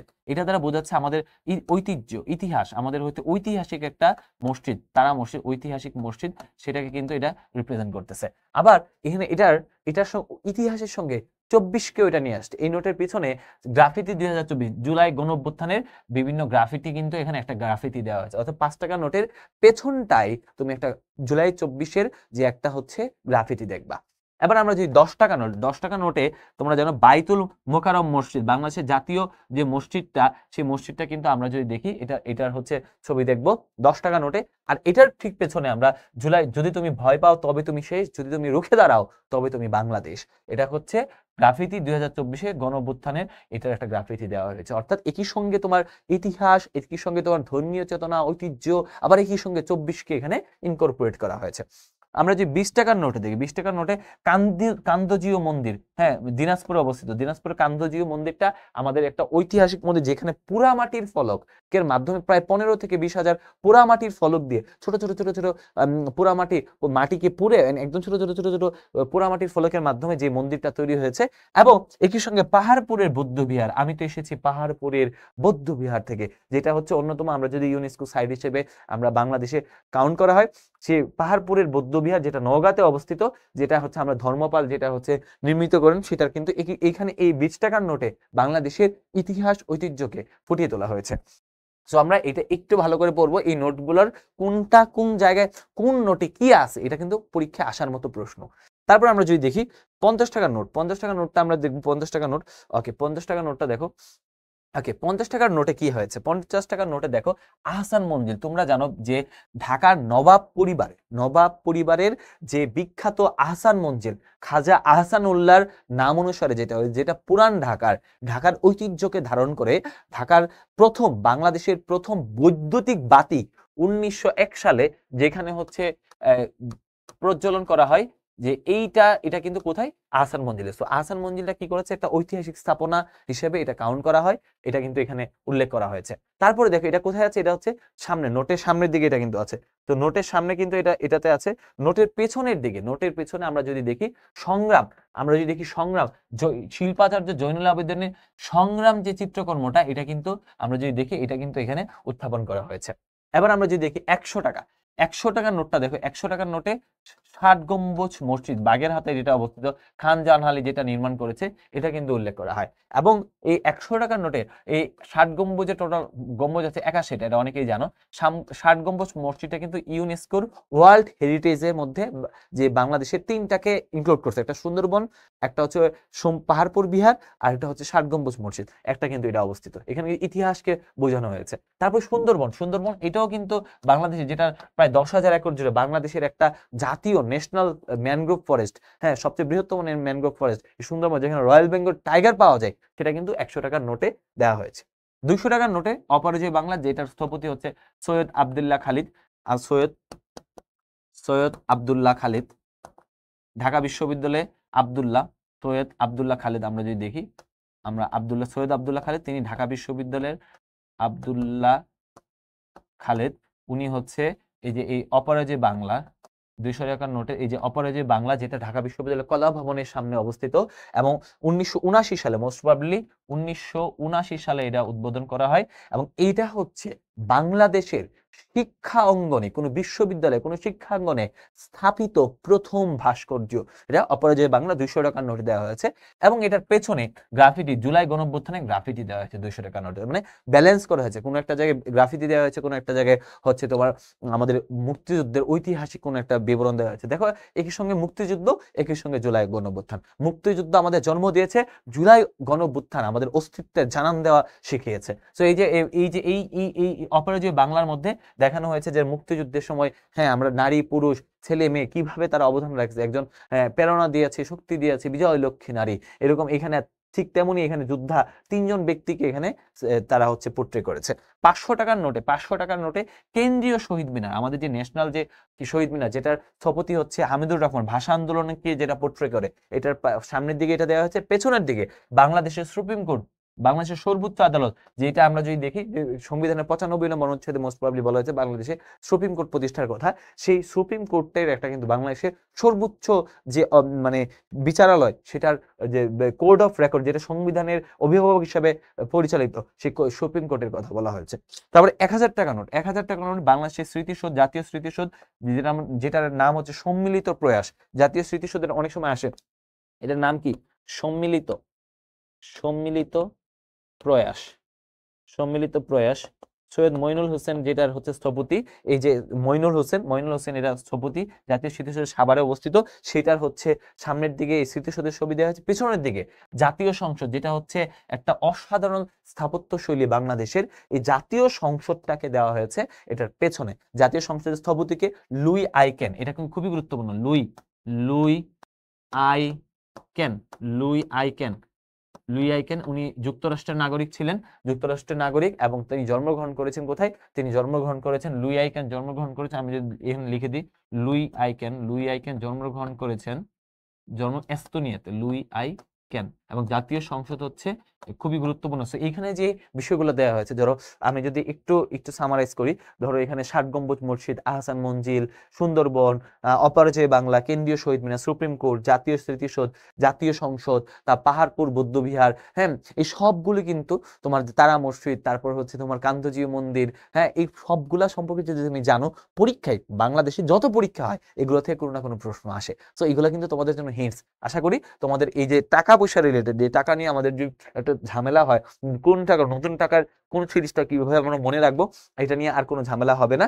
এটা নিয়ে সকল ঝামেলার অবসান আমি ঘটাই দিলাম। আশা করি তোমরা এই যে এই টাকা নিয়ে, টাকা রিলেটেড যতগুলো আমি দাগাই দিছি, তো বর্তমান ব্যাংক নোট নিয়ে তোমাদের আর কোনো পেস্ট লাগবে না। আশা করি তোমাদের আর কোনো পেস্ট লাগবে না। ওকে, তারপরে আমরা যদি দেখি, তারপর আমাদের এখানে বাংলাদেশ ইনভেস্টমেন্ট সামিট, তোমরা জানো বাংলাদেশে ইনভেস্টমেন্টকে আরো বেশি ত্বরান্বিত করার জন্য বাংলাদেশ ইনভেস্টমেন্ট ডেভেলপমেন্ট অথরিটির দায়িত্ব দেওয়া হয়। এই যে উনি একজন বিখ্যাত ধরো ব্যক্তি, মানে চৌধুরী আশিক মাহমুদ বিন হারুন, আমরা বলা হয় আশিক মাহমুদ বিন হারুন, তিনি দায়িত্ব নেন। দায়িত্ব নেওয়ার পরে তিনি কিন্তু এখানে আমাদের এই ইনভেস্টমেন্ট, বাংলাদেশের বিভিন্ন বন্দরগুলাকে, সমন্বিত বন্দরগুলো, বাংলাদেশে এরকম সামিট লাস্ট 10 বছর 20 বছর হয় নাই। তো এই জিনিসগুলো উনি করছেন। কি করছেন এখানে একজন ব্যক্তিকে তোমার হচ্ছে আমরা সম্মানসূচক নাগরিকত্ব দেওয়া হয়। চট্টগ্রামে ইয়াং ওয়ান চেয়ারম্যান কিহাক সাংহেরকে এখানে হচ্ছে তাকে সম্মানসূচক নাগরিকত্ব প্রদান করা হয়। এখানে দেখো এই ব্যক্তিকে। তো এটা কিন্তু একটা গুরুত্বপূর্ণ বিষয় যে তুমি দেশের অর্থনীতিতে অবদানের জন্য তুমি একজন ব্যক্তিকে সম্মানসূচক নাগরিকত্ব দিছো, তার মানে এটা তার জন্য একটা ইনভ্যালুয়েবল জিনিস। ওকে, এবার আমরা বাজেট থেকে যাই। প্রত্যেক বছর বাজেট থেকে যে প্রশ্নটা আসে, এটা হচ্ছে আমি বলে দিই, সেটা হচ্ছে বাজেটের আকার নিয়ে প্রশ্ন। মোট আকার হচ্ছে 7,90,000 কোটি টাকা, জাস্ট এটা মনে রাখবা। আর দরকার নেই, জিডিপির আকার হচ্ছে 62,44,578, এটা আসে না নর্মালি। জিডিপির প্রবৃত্তিটা মনে রাখবা 5.5, মূল্যস্ফীতি 6.5, তারপরে হচ্ছে সর্বোচ্চ বরাদ্দ দিয়েছে কোনটা? জনপ্রশাসন 23.56, আর দ্বিতীয় সর্বোচ্চ হচ্ছে শিক্ষা ও প্রযুক্তি খাতে। আর এটা হচ্ছে কে উত্থাপন করেন? ডক্টর সালেউদ্দিন আহমেদ বাজেটটা, হ্যাঁ। এবং এটা অন্তর্বর্তী, বর্তমান 54তম বাজেট, অন্তর্বর্তীকালীন 55তম বা অন্তর্বর্তীকালীন সরকারের প্রথম বাজেট। এটাও দরকার নেই, জাস্ট এই যে মোট বাজেট 7,90,000 কোটি টাকা, জিডিপি প্রবৃদ্ধি 5.5, তারপরে আমরা যদি মূল্যস্ফীতি আমরা যদি দেখি 6.5, তারপরে সর্বোচ্চ বরাদ্দ দিচ্ছে জনপ্রশাসন, আর দ্বিতীয় হচ্ছে শিক্ষা খাতকে গুরুত্ব দেওয়া হয়েছে। করদাতা করমুক্ত আয়সীমা 3,50,000 টাকা রাখা হয়েছে এখনো। ওকে, তো যাই হোক, সো বেসিক তথ্যে আমরা যদি দেখি, বিভিন্ন সূচকে বাংলাদেশ, ধরো ধান উৎপাদনের শীর্ষ জেলা হচ্ছে তোমার, জেলাগুলো ইম্পর্টেন্ট, আমি কয়েকটা জেলার নাম দাগাই দিচ্ছি। ধান উৎপাদনের শীর্ষ জেলা যেমন হচ্ছে ময়মনসিংহ, হচ্ছে ধান উৎপাদনের শীর্ষ জেলা হচ্ছে ময়মনসিংহ।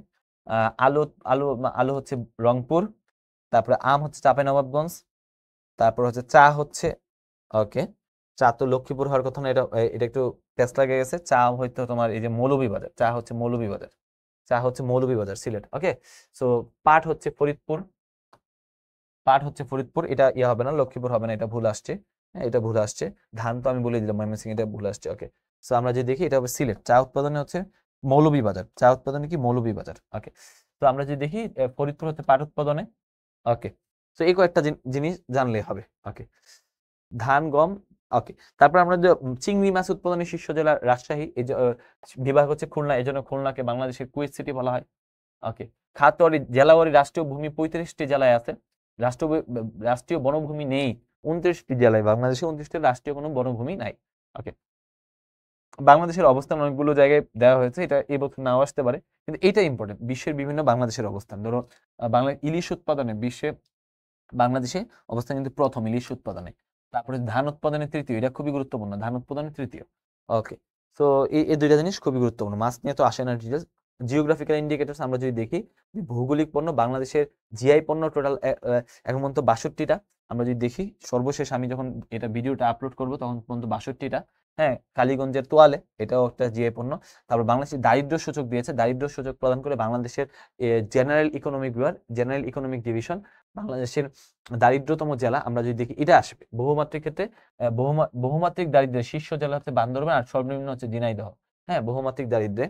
ওকে, সো তারপর আমরা যদি দেখি তারপরে আমরা বিশ্ব মানব উন্নয়ন সূচক রিপোর্ট, এটার মধ্যে 3টা জিনিস পড়বা। 3টা জিনিসের মধ্যে কি কি? একটা হচ্ছে এটা কে প্রকাশ করে, 4টা জিনিস, UNDP, United Nation development programme, শীর্ষ দেশ আইসল্যান্ড, সর্বনিম্ন দেশ দক্ষিণ সুদান, আর বাংলাদেশের অবস্থান 130তম। ঠিক আছে, এই 3টা জিনিস পড়বা, বাংলাদেশের অবস্থান 130তম। ওকে, সো তারপর আমরা যদি দেখি সার্কভুক্ত দেশগুলোর মধ্যে সবচেয়ে শীর্ষস্থান, এটাও ইম্পর্টেন্ট, এটাও শ্রীলঙ্কা। বিশ্ব জনসংখ্যা প্রতিবেদন দিয়েছে, আমরা যদি দেখি বিশ্ব জনসংখ্যা প্রতিবেদনে সবচেয়ে বেশি বৃদ্ধির হার সাদ, সোমালিয়া আর কঙ্গোতে, সবচেয়ে কম হচ্ছে হংকং আর ম্যাকাওতে। ওকে, সো প্রতিবেদনে বাংলাদেশ 8ম আছে পৃথিবীর মধ্যে, এটা খুবই গুরুত্বপূর্ণ।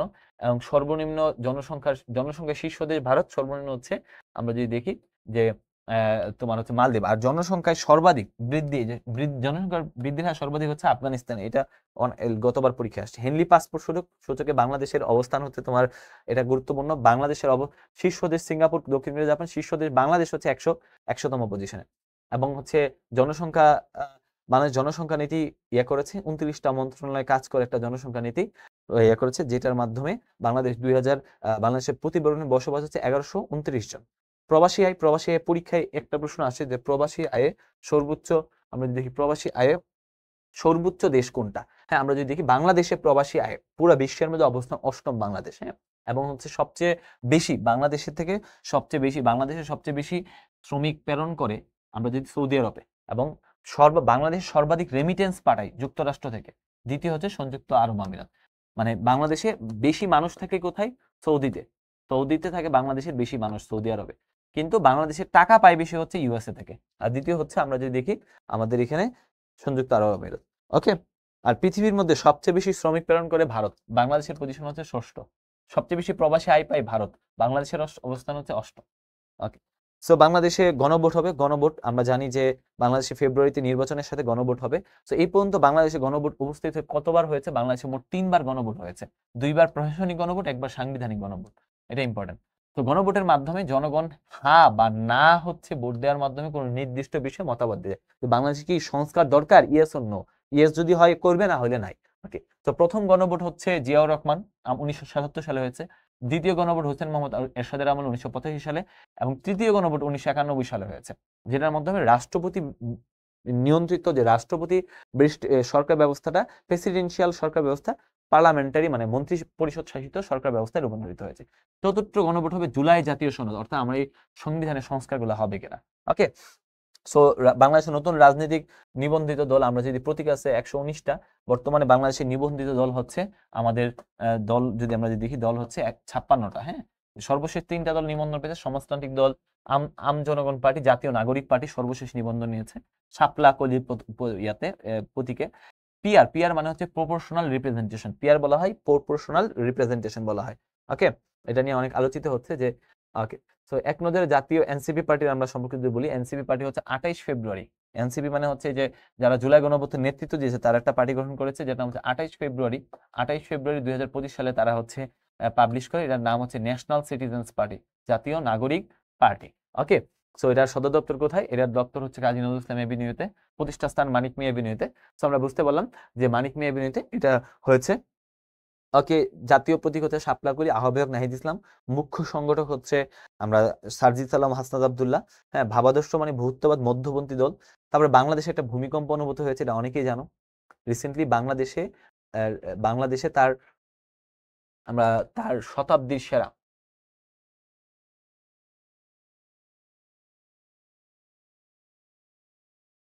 ওকে, সম্প্রতি বাংলাদেশে তার ইতিহাসের সেরা সবচেয়ে বড় ভূমিকম্পটা হয়েছে। আমরা যদি দেখি ইতিহাসে, ওকে, ইতিহাসের সেরা সবচেয়ে বড় ভূমিকম্পটা কিন্তু বাংলাদেশে হয়ে গেছে। তো দেখো তোমাদেরকে দেখাই। ওকে, তো রিসেন্টলি বাংলাদেশে যে ভূমিকম্পটা হইলো 5.7 মাত্রার, এই ভূমিকম্পটা থেকে কিন্তু প্রশ্ন আসতে পারে। যেমন ভূমিকম্পটা কত তারিখ হয়েছে? তারিখ হয়েছে তোমার হচ্ছে 21 নভেম্বর 2025 সালে। বাংলাদেশের ইতিহাসে বর্তমানে আমরা যদি দেখি যে বিগত কয়েক দশকে সবচেয়ে শক্তিশালী ভূমিকম্পটা হয়েছে, সেটা কি? 10টা, ঠিক সকাল 10:38 এটা হয়েছে। এটার উৎপত্তিস্থল কোথায়? এটার উৎপত্তিস্থল মাধবদী নরসিংদীতে। এটার কত ভূমিকম্পের গভীরতা কত? ভূপৃষ্ঠের 10 মিটার গভীরে, 10 কিলোমিটার গভীরে। ভূমিকম্পের মাত্রা ছিল কত? 5.7 মাত্রা। ভূমিকম্পের বার্তা দেয় আবহাওয়া অধিদপ্তর। এবং ভূমিকম্পের দেশ বলা হয় কাকে? জাপানকে। ভূমিকম্পের মাত্রা ভূমিকম্প মাত্রার যে যন্ত্রের নাম সিসমোগ্রাফ। সিসমোগ্রাফ মানে কি? তো এই যে ভূমিকম্প মানে কি? একটা কম্পন। তো এই যে কম্পনের একটা মাত্রা থাকে, তরঙ্গের একটা ওয়েভের মাত্রা থাকে, এই ওয়েভটার সিসমোগ্রাফ মানে হচ্ছে তোমার এটা ভূমিকম্পের যে কম্পনটা মাপে, কম্পনের মাত্রাটা সে হচ্ছে রেড করে। এটার নাম হচ্ছে ভূমিকম্পের কম্পন, আমরা যে মাত্রার জন্য সিসমোগ্রাফ। এখন এই মাত্রাটা যে নেওয়ার পরে, ধরে কম্পনের মাত্রাটা এই যে উত্থান পতন এটা নেওয়ার পরে এটার তীব্রতা কত মিটার হয়েছে, এটা তীব্রতা কত মাত্রার হয়েছে, এটা ডিপেন্ড করে হচ্ছে তোমার রিক্টার স্কেল দিয়ে। তো রিক্টার একজন ব্যক্তির নাম, তার নাম অনুসারে মেবি 1935 সালে তার বা 36 সালে তিনি হচ্ছে এই রিক্টার স্কেল আবিষ্কার করেন, যে স্কেলে এই যে ভূমিকম্পের উত্থান পতনটা হয়। তো এই উত্থান পতনটা এই যে ভূমিকম্পের যে তোমার এই যে কম্পাঙ্কের যে মাত্রাটা হচ্ছে রিডিংটা নেয় হচ্ছে সিসমোগ্রাফ দিয়ে সে হচ্ছে রিডিংটা নিচ্ছে। রিডিংটা নেওয়ার পরে এই রিডিংটাকে সে হচ্ছে এই রিক্টার স্কেল দিয়ে সেটাকে হচ্ছে মাপে। তাহলে ভূমিকম্পের তীব্রতা মাপার যন্ত্রের নাম হচ্ছে, তীব্রতা যদি থাকে তাহলে হচ্ছে তীব্রতার মাত্রা মাপার যন্ত্রের নাম হচ্ছে রিক্টার স্কেল। আর ভূমিকম্পের মাত্রা মানে বা কম্পাঙ্কের মাত্রা, হ্যাঁ, যে সাউন্ডটা হয় বা যে কম্পাঙ্কটা ওয়েভটা ছড়ে, যে ওয়েভটা মাপাই হচ্ছে সিসমোগ্রাফ। দুইটা আলাদা জিনিস। এটা হচ্ছে ওয়েভ মাপার যন্ত্র কম্পাঙ্ক মাপা, আর হচ্ছে তীব্রতা মাপার যন্ত্র রিক্টার স্কেল। সো এটা একটু মাথার মধ্যে রাখবা, এটা কিন্তু খুবই গুরুত্বপূর্ণ। ওকে, তো আমরা যদি দেখি এবার ইপিআই ভুক্ত টিকা। ইপিআই ভুক্ত টিকা হচ্ছে এক্সপেন্ডেড প্রোগ্রাম ফর ইমিউনাইজেশন। বর্তমানে বাংলাদেশে 12টা টিকা হচ্ছে চালু হয়েছে, যেটা হচ্ছে সর্বপ্রথম হচ্ছে 1979 সালের দিকে বাংলাদেশ ইউনিসেফের সহযোগিতায় আমরা হচ্ছে এটা হচ্ছে তোমার হচ্ছে ইপিআই ভুক্ত হয়। তো 1985 সালে বাংলাদেশ সরকার সরকারিভাবে এটা দেওয়া শুরু করে। সো বর্তমানে হচ্ছে আমরা যদি দেখি যে টিসিবি টাইফয়েড কনজুগেট ভ্যাকসিন এটা কিন্তু দেওয়া শুরু করে বাংলাদেশ সরকার। টাইফয়েড আমরা যদি দেখি বাংলাদেশ সরকার বর্তমানে TCB typhoid conjugate vaccine TCB কিন্তু টিকা প্রদান করে থাকে। তো এটা কি প্রথম চালু হয় কত? 1979 সালে। এবং এটা মোট 12টি রোগের জন্য এটা কার্যকর। সর্বশেষ যে দুটি টিকা কার্যকর হয় এটা চিপিআই ভুক্ত। আমরা যদি জরায়ুমুখ ক্যান্সার, এই হিউম্যান প্যাপিলোমা ভাইরাস, আর এটা হচ্ছে টাইফয়েড কনজুগেট ভ্যাকসিন। তাছাড়া তোমার হচ্ছে যক্ষা রোগের জন্য বিসিজি দেওয়া হয়, তারপর ডিপিটি দেওয়া হয় হচ্ছে তোমার ডিপথেরিয়ার জন্য, এমআর ভ্যাকসিন দেওয়া হয় হামরুবেলার জন্য, ওপিপি দেওয়া হয় পোলিওর জন্য, পিসিবি দেওয়া হয় নিউমোনিয়ার জন্য, টিটি দেওয়া হয় জনষ্টঙ্কার জন্য, পেন্টাভ্যালেন্ট ভ্যাকসিন দেওয়া হয় হেপাটাইটিস বি এর জন্য। তো ইম্পর্টেন্ট 12তম টিকা হচ্ছে টাইফয়েড। এটা হচ্ছে কত তারিখ দেওয়া হয়? 12ই অক্টোবর। এটা যদি আসে কত তারিখ দেওয়া হয়? 12ই অক্টোবর। প্রথম দেওয়া হয় 12ই অক্টোবর 2025 সালে।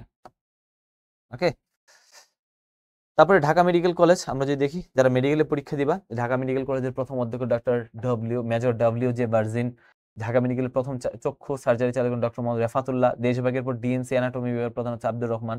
হ্যাঁ, এগুলা আসতে পারে মেডিকেলের জন্য, বাট আমজনতার জন্য গুরুত্বপূর্ণ না। এবার প্রেসিডেন্ট জিয়াউর রহমান।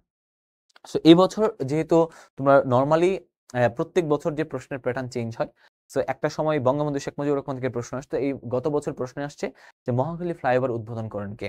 বেগম খালেদা জিয়া। তো এবছরও জিয়াউর রহমান বা বেগম খালেদা জিয়া থেকে প্রশ্ন আসতে পারে। সেই কারণে আমরা যদি দেখি জিয়াউর রহমান এবং বেগম খালেদা জিয়া রিলেটেড কি কি তথ্য পরীক্ষায় আসতে পারে সেটা নিয়ে আজকের ক্লাস। ওকে, বা এখানে যে আলোচনাটা।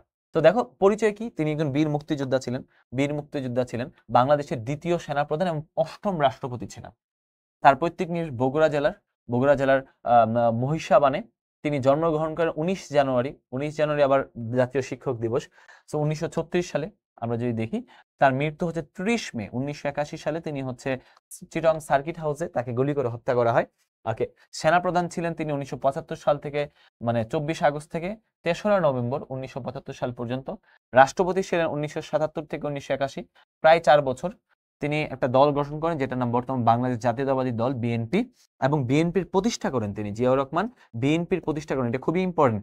1 সেপ্টেম্বর 1978 সালে তিনি কিন্তু বিএনপি প্রতিষ্ঠা করেন, এবং তিনি এটাই করেন, তিনি জোট নিরপেক্ষ আন্দোলনে যোগদান করেন 1976 সালে, এবং তিনি গ্রাম প্রতিরক্ষা বাহিনী, বর্তমানে আমরা যে গ্রাম পুলিশ, এটা হচ্ছে 1976 সালে তিনি তৈরি করেন। এবং দেশের প্রথম ব্যক্তি হিসেবে জনগণের সরাসরি ভোটে তিনি নির্বাচিত হন রাষ্ট্রপতি হিসেবে 1978 সালে। দেশের প্রথম জাতিসংঘের নিরাপত্তা পরিষদের, মানে বাংলাদেশ 1978 সালে জাতিসংঘ নিরাপত্তা পরিষদের সদস্য হয়, অস্থায়ী সদস্য। জাতিসংঘ নিরাপত্তা পরিষদের 5টা হচ্ছে স্থায়ী সদস্য, আর বাকি 10টা হচ্ছে নির্বাচিত হয়। এই 10টা সদস্যের মধ্যে কিন্তু একটা সদস্য হিসেবে বাংলাদেশ জিয়াউর রহমানের নেতৃত্বে জাতিসংঘের প্রথম অস্থায়ী সদস্য হিসেবে, সে অস্থায়ী রাষ্ট্র হিসেবে নিরাপত্তা পরিষদের সদস্য হিসেবে নির্বাচিত হন। বাংলাদেশের সংবিধানের প্রস্তাবনায় বিসমিল্লাহির রহমানির রহিম তিনি কিন্তু যুক্ত করেন। তো তার সম্পর্কে এই তথ্যগুলো, আরো তথ্য দিচ্ছি। বাংলাদেশের আমরা যদি দেখি চিফ অফ স্টাফ, আমরা যদি দেখি নিযুক্ত, দরকার নাই এটা, জিয়া স্মৃতি জাদুঘর কোথায় অবস্থিত, পরীক্ষা আসতে পারে। জিয়া স্মৃতি জাদুঘর হচ্ছে তোমার চট্টগ্রাম অবস্থিত। তিনি বাংলাদেশে যে বর্তমানে সর্বোচ্চ বেসামরিক যে পুরস্কার, মানে একজন মিলিটারি পার্সন ব্যতীত অন্য তুমি আমি যে সবাই পেতে পারি, এটা তিনি প্রবর্তন করেন, যার নাম হচ্ছে স্বাধীনতা পদক। আবার তিনি দ্বিতীয় সর্বোচ্চ বেসামরিক পদক, যেটা নাম 21শে পদক, সেটা আর তিনি হচ্ছে প্রতিষ্ঠা করেন। তার মানে 21শে পদক 1976 সালে তিনি হচ্ছে এটা প্রবর্তন করেন। আর দ্বিতীয় বাংলাদেশের সর্বোচ্চ পদক যেটা স্বাধীনতা পুরস্কার, তিনি এটা প্রবর্তন করেন। তারপর আমরা যদি সার্কের, তিনি হচ্ছে সার্কের স্বপ্নদ্রষ্টা ছিলেন তিনি। সার্কের অন্যতম যে সার্ক, বর্তমান সার্ক যে প্রতিষ্ঠিত হয়েছে, সার্কের স্বপ্নদ্রষ্টা হিসেবে তিনি পরিচিত ছিলেন। এবং বিপদগামী, তিনি কি করেন, বিপদগামী সৈন্যদের কর্তৃক বন্দী হলে সিপাহী জনতা তার বিপ্লবের মাধ্যমে এখানে 7 নভেম্বর তাকে উদ্ধার করে, এবং প্রথম তিনি হচ্ছে সামরিক শাসন জারি করেন 1976 সালে। বাংলাদেশ পুলিশে প্রথম নারী সদস্য নিয়োগ দেন তিনি 1976 সালে। বিখ্যাত খাল কাটা কর্মসূচি, বিখ্যাত যে খাল খনন কর্মসূচি, তিনি 1979 সালে তিনি প্রথম উপলব্ধি করেছেন যে দেশকে বাঁচাতে হলে, দেশে বন্যা থেকে বাঁচতে হলে খাল দরকার, এবং খাল কাটা কর্মসূচি 1979 সালে তিনি প্রবর্তন করেন। দক্ষিণ এশিয়ার মধ্যে বাংলাদেশে তিনি প্রথম রঙিন টেলিভিশন প্রবর্তন করেন, আমরা সম্প্রচার করেন 1980 সালে ভিটিভিতে। হ্যাঁ, আমরা যদি দেখি ঢাকা আন্তর্জাতিক বিমানবন্দর, যেটা বর্তমানে হযরত শাহজালাল আন্তর্জাতিক বিমানবন্দর, যেটা আগে ছিল যে জিয়া আন্তর্জাতিক বিমানবন্দর, এটা উদ্বোধন করে 1981 সালে বাংলাদেশের প্রথম। এটা আগে কিন্তু বাংলাদেশের বিমানবন্দর ছিল তেজগাঁতে। তার রচিত 2টা গ্রন্থ, একটা হচ্ছে আমার রাজনীতির রূপরেখা, এটা খুবই বিখ্যাত একটা গ্রন্থ। তার জীবনী গ্রন্থ, অনেকেই বলে জীবনী গ্রন্থ, একটা গ্রন্থ, এটা গুরুত্বপূর্ণ দেখে দেওয়া হয়েছে। তার জীবনী নিয়ে ডক্টর প্রেসিডেন্ট জিয়া রাজনৈতিক জীবনী, মাহফুজুল্লাহ তিনি হচ্ছে একটা বই লিখেছেন। ওকে, মুক্তিযুদ্ধে তার অনেক ব্যাপক অবদান ছিল। আমরা যদি দেখি মুক্তিযুদ্ধে 26শে মার্চ 1971 সালে জিয়াউর রহমান চট্টগ্রামের কালুরঘাট বেতার কেন্দ্র থেকে, তাহলে পরীক্ষায় প্রশ্ন আসবে কালুরঘাট কোন বেতার কেন্দ্র থেকে তিনি স্বাধীনতার ঘোষণা দিয়েছেন। সো কালুরঘাট বেতার কেন্দ্র থেকে বাংলাদেশের স্বাধীনতার ঘোষণা করেন। তাহলে বাংলাদেশের স্বাধীনতার ঘোষণা কোথা থেকে করেন? চট্টগ্রামের কালুরঘাট বেতার কেন্দ্র থেকে। কে করেন? President major Ziaur Rahman. এরপরে তিনি আবার কি করেন? তিনি কি করেছেন? I major Zia declare the independence of Bangladesh, এটা ঘোষণা করেছেন 26শে মার্চ।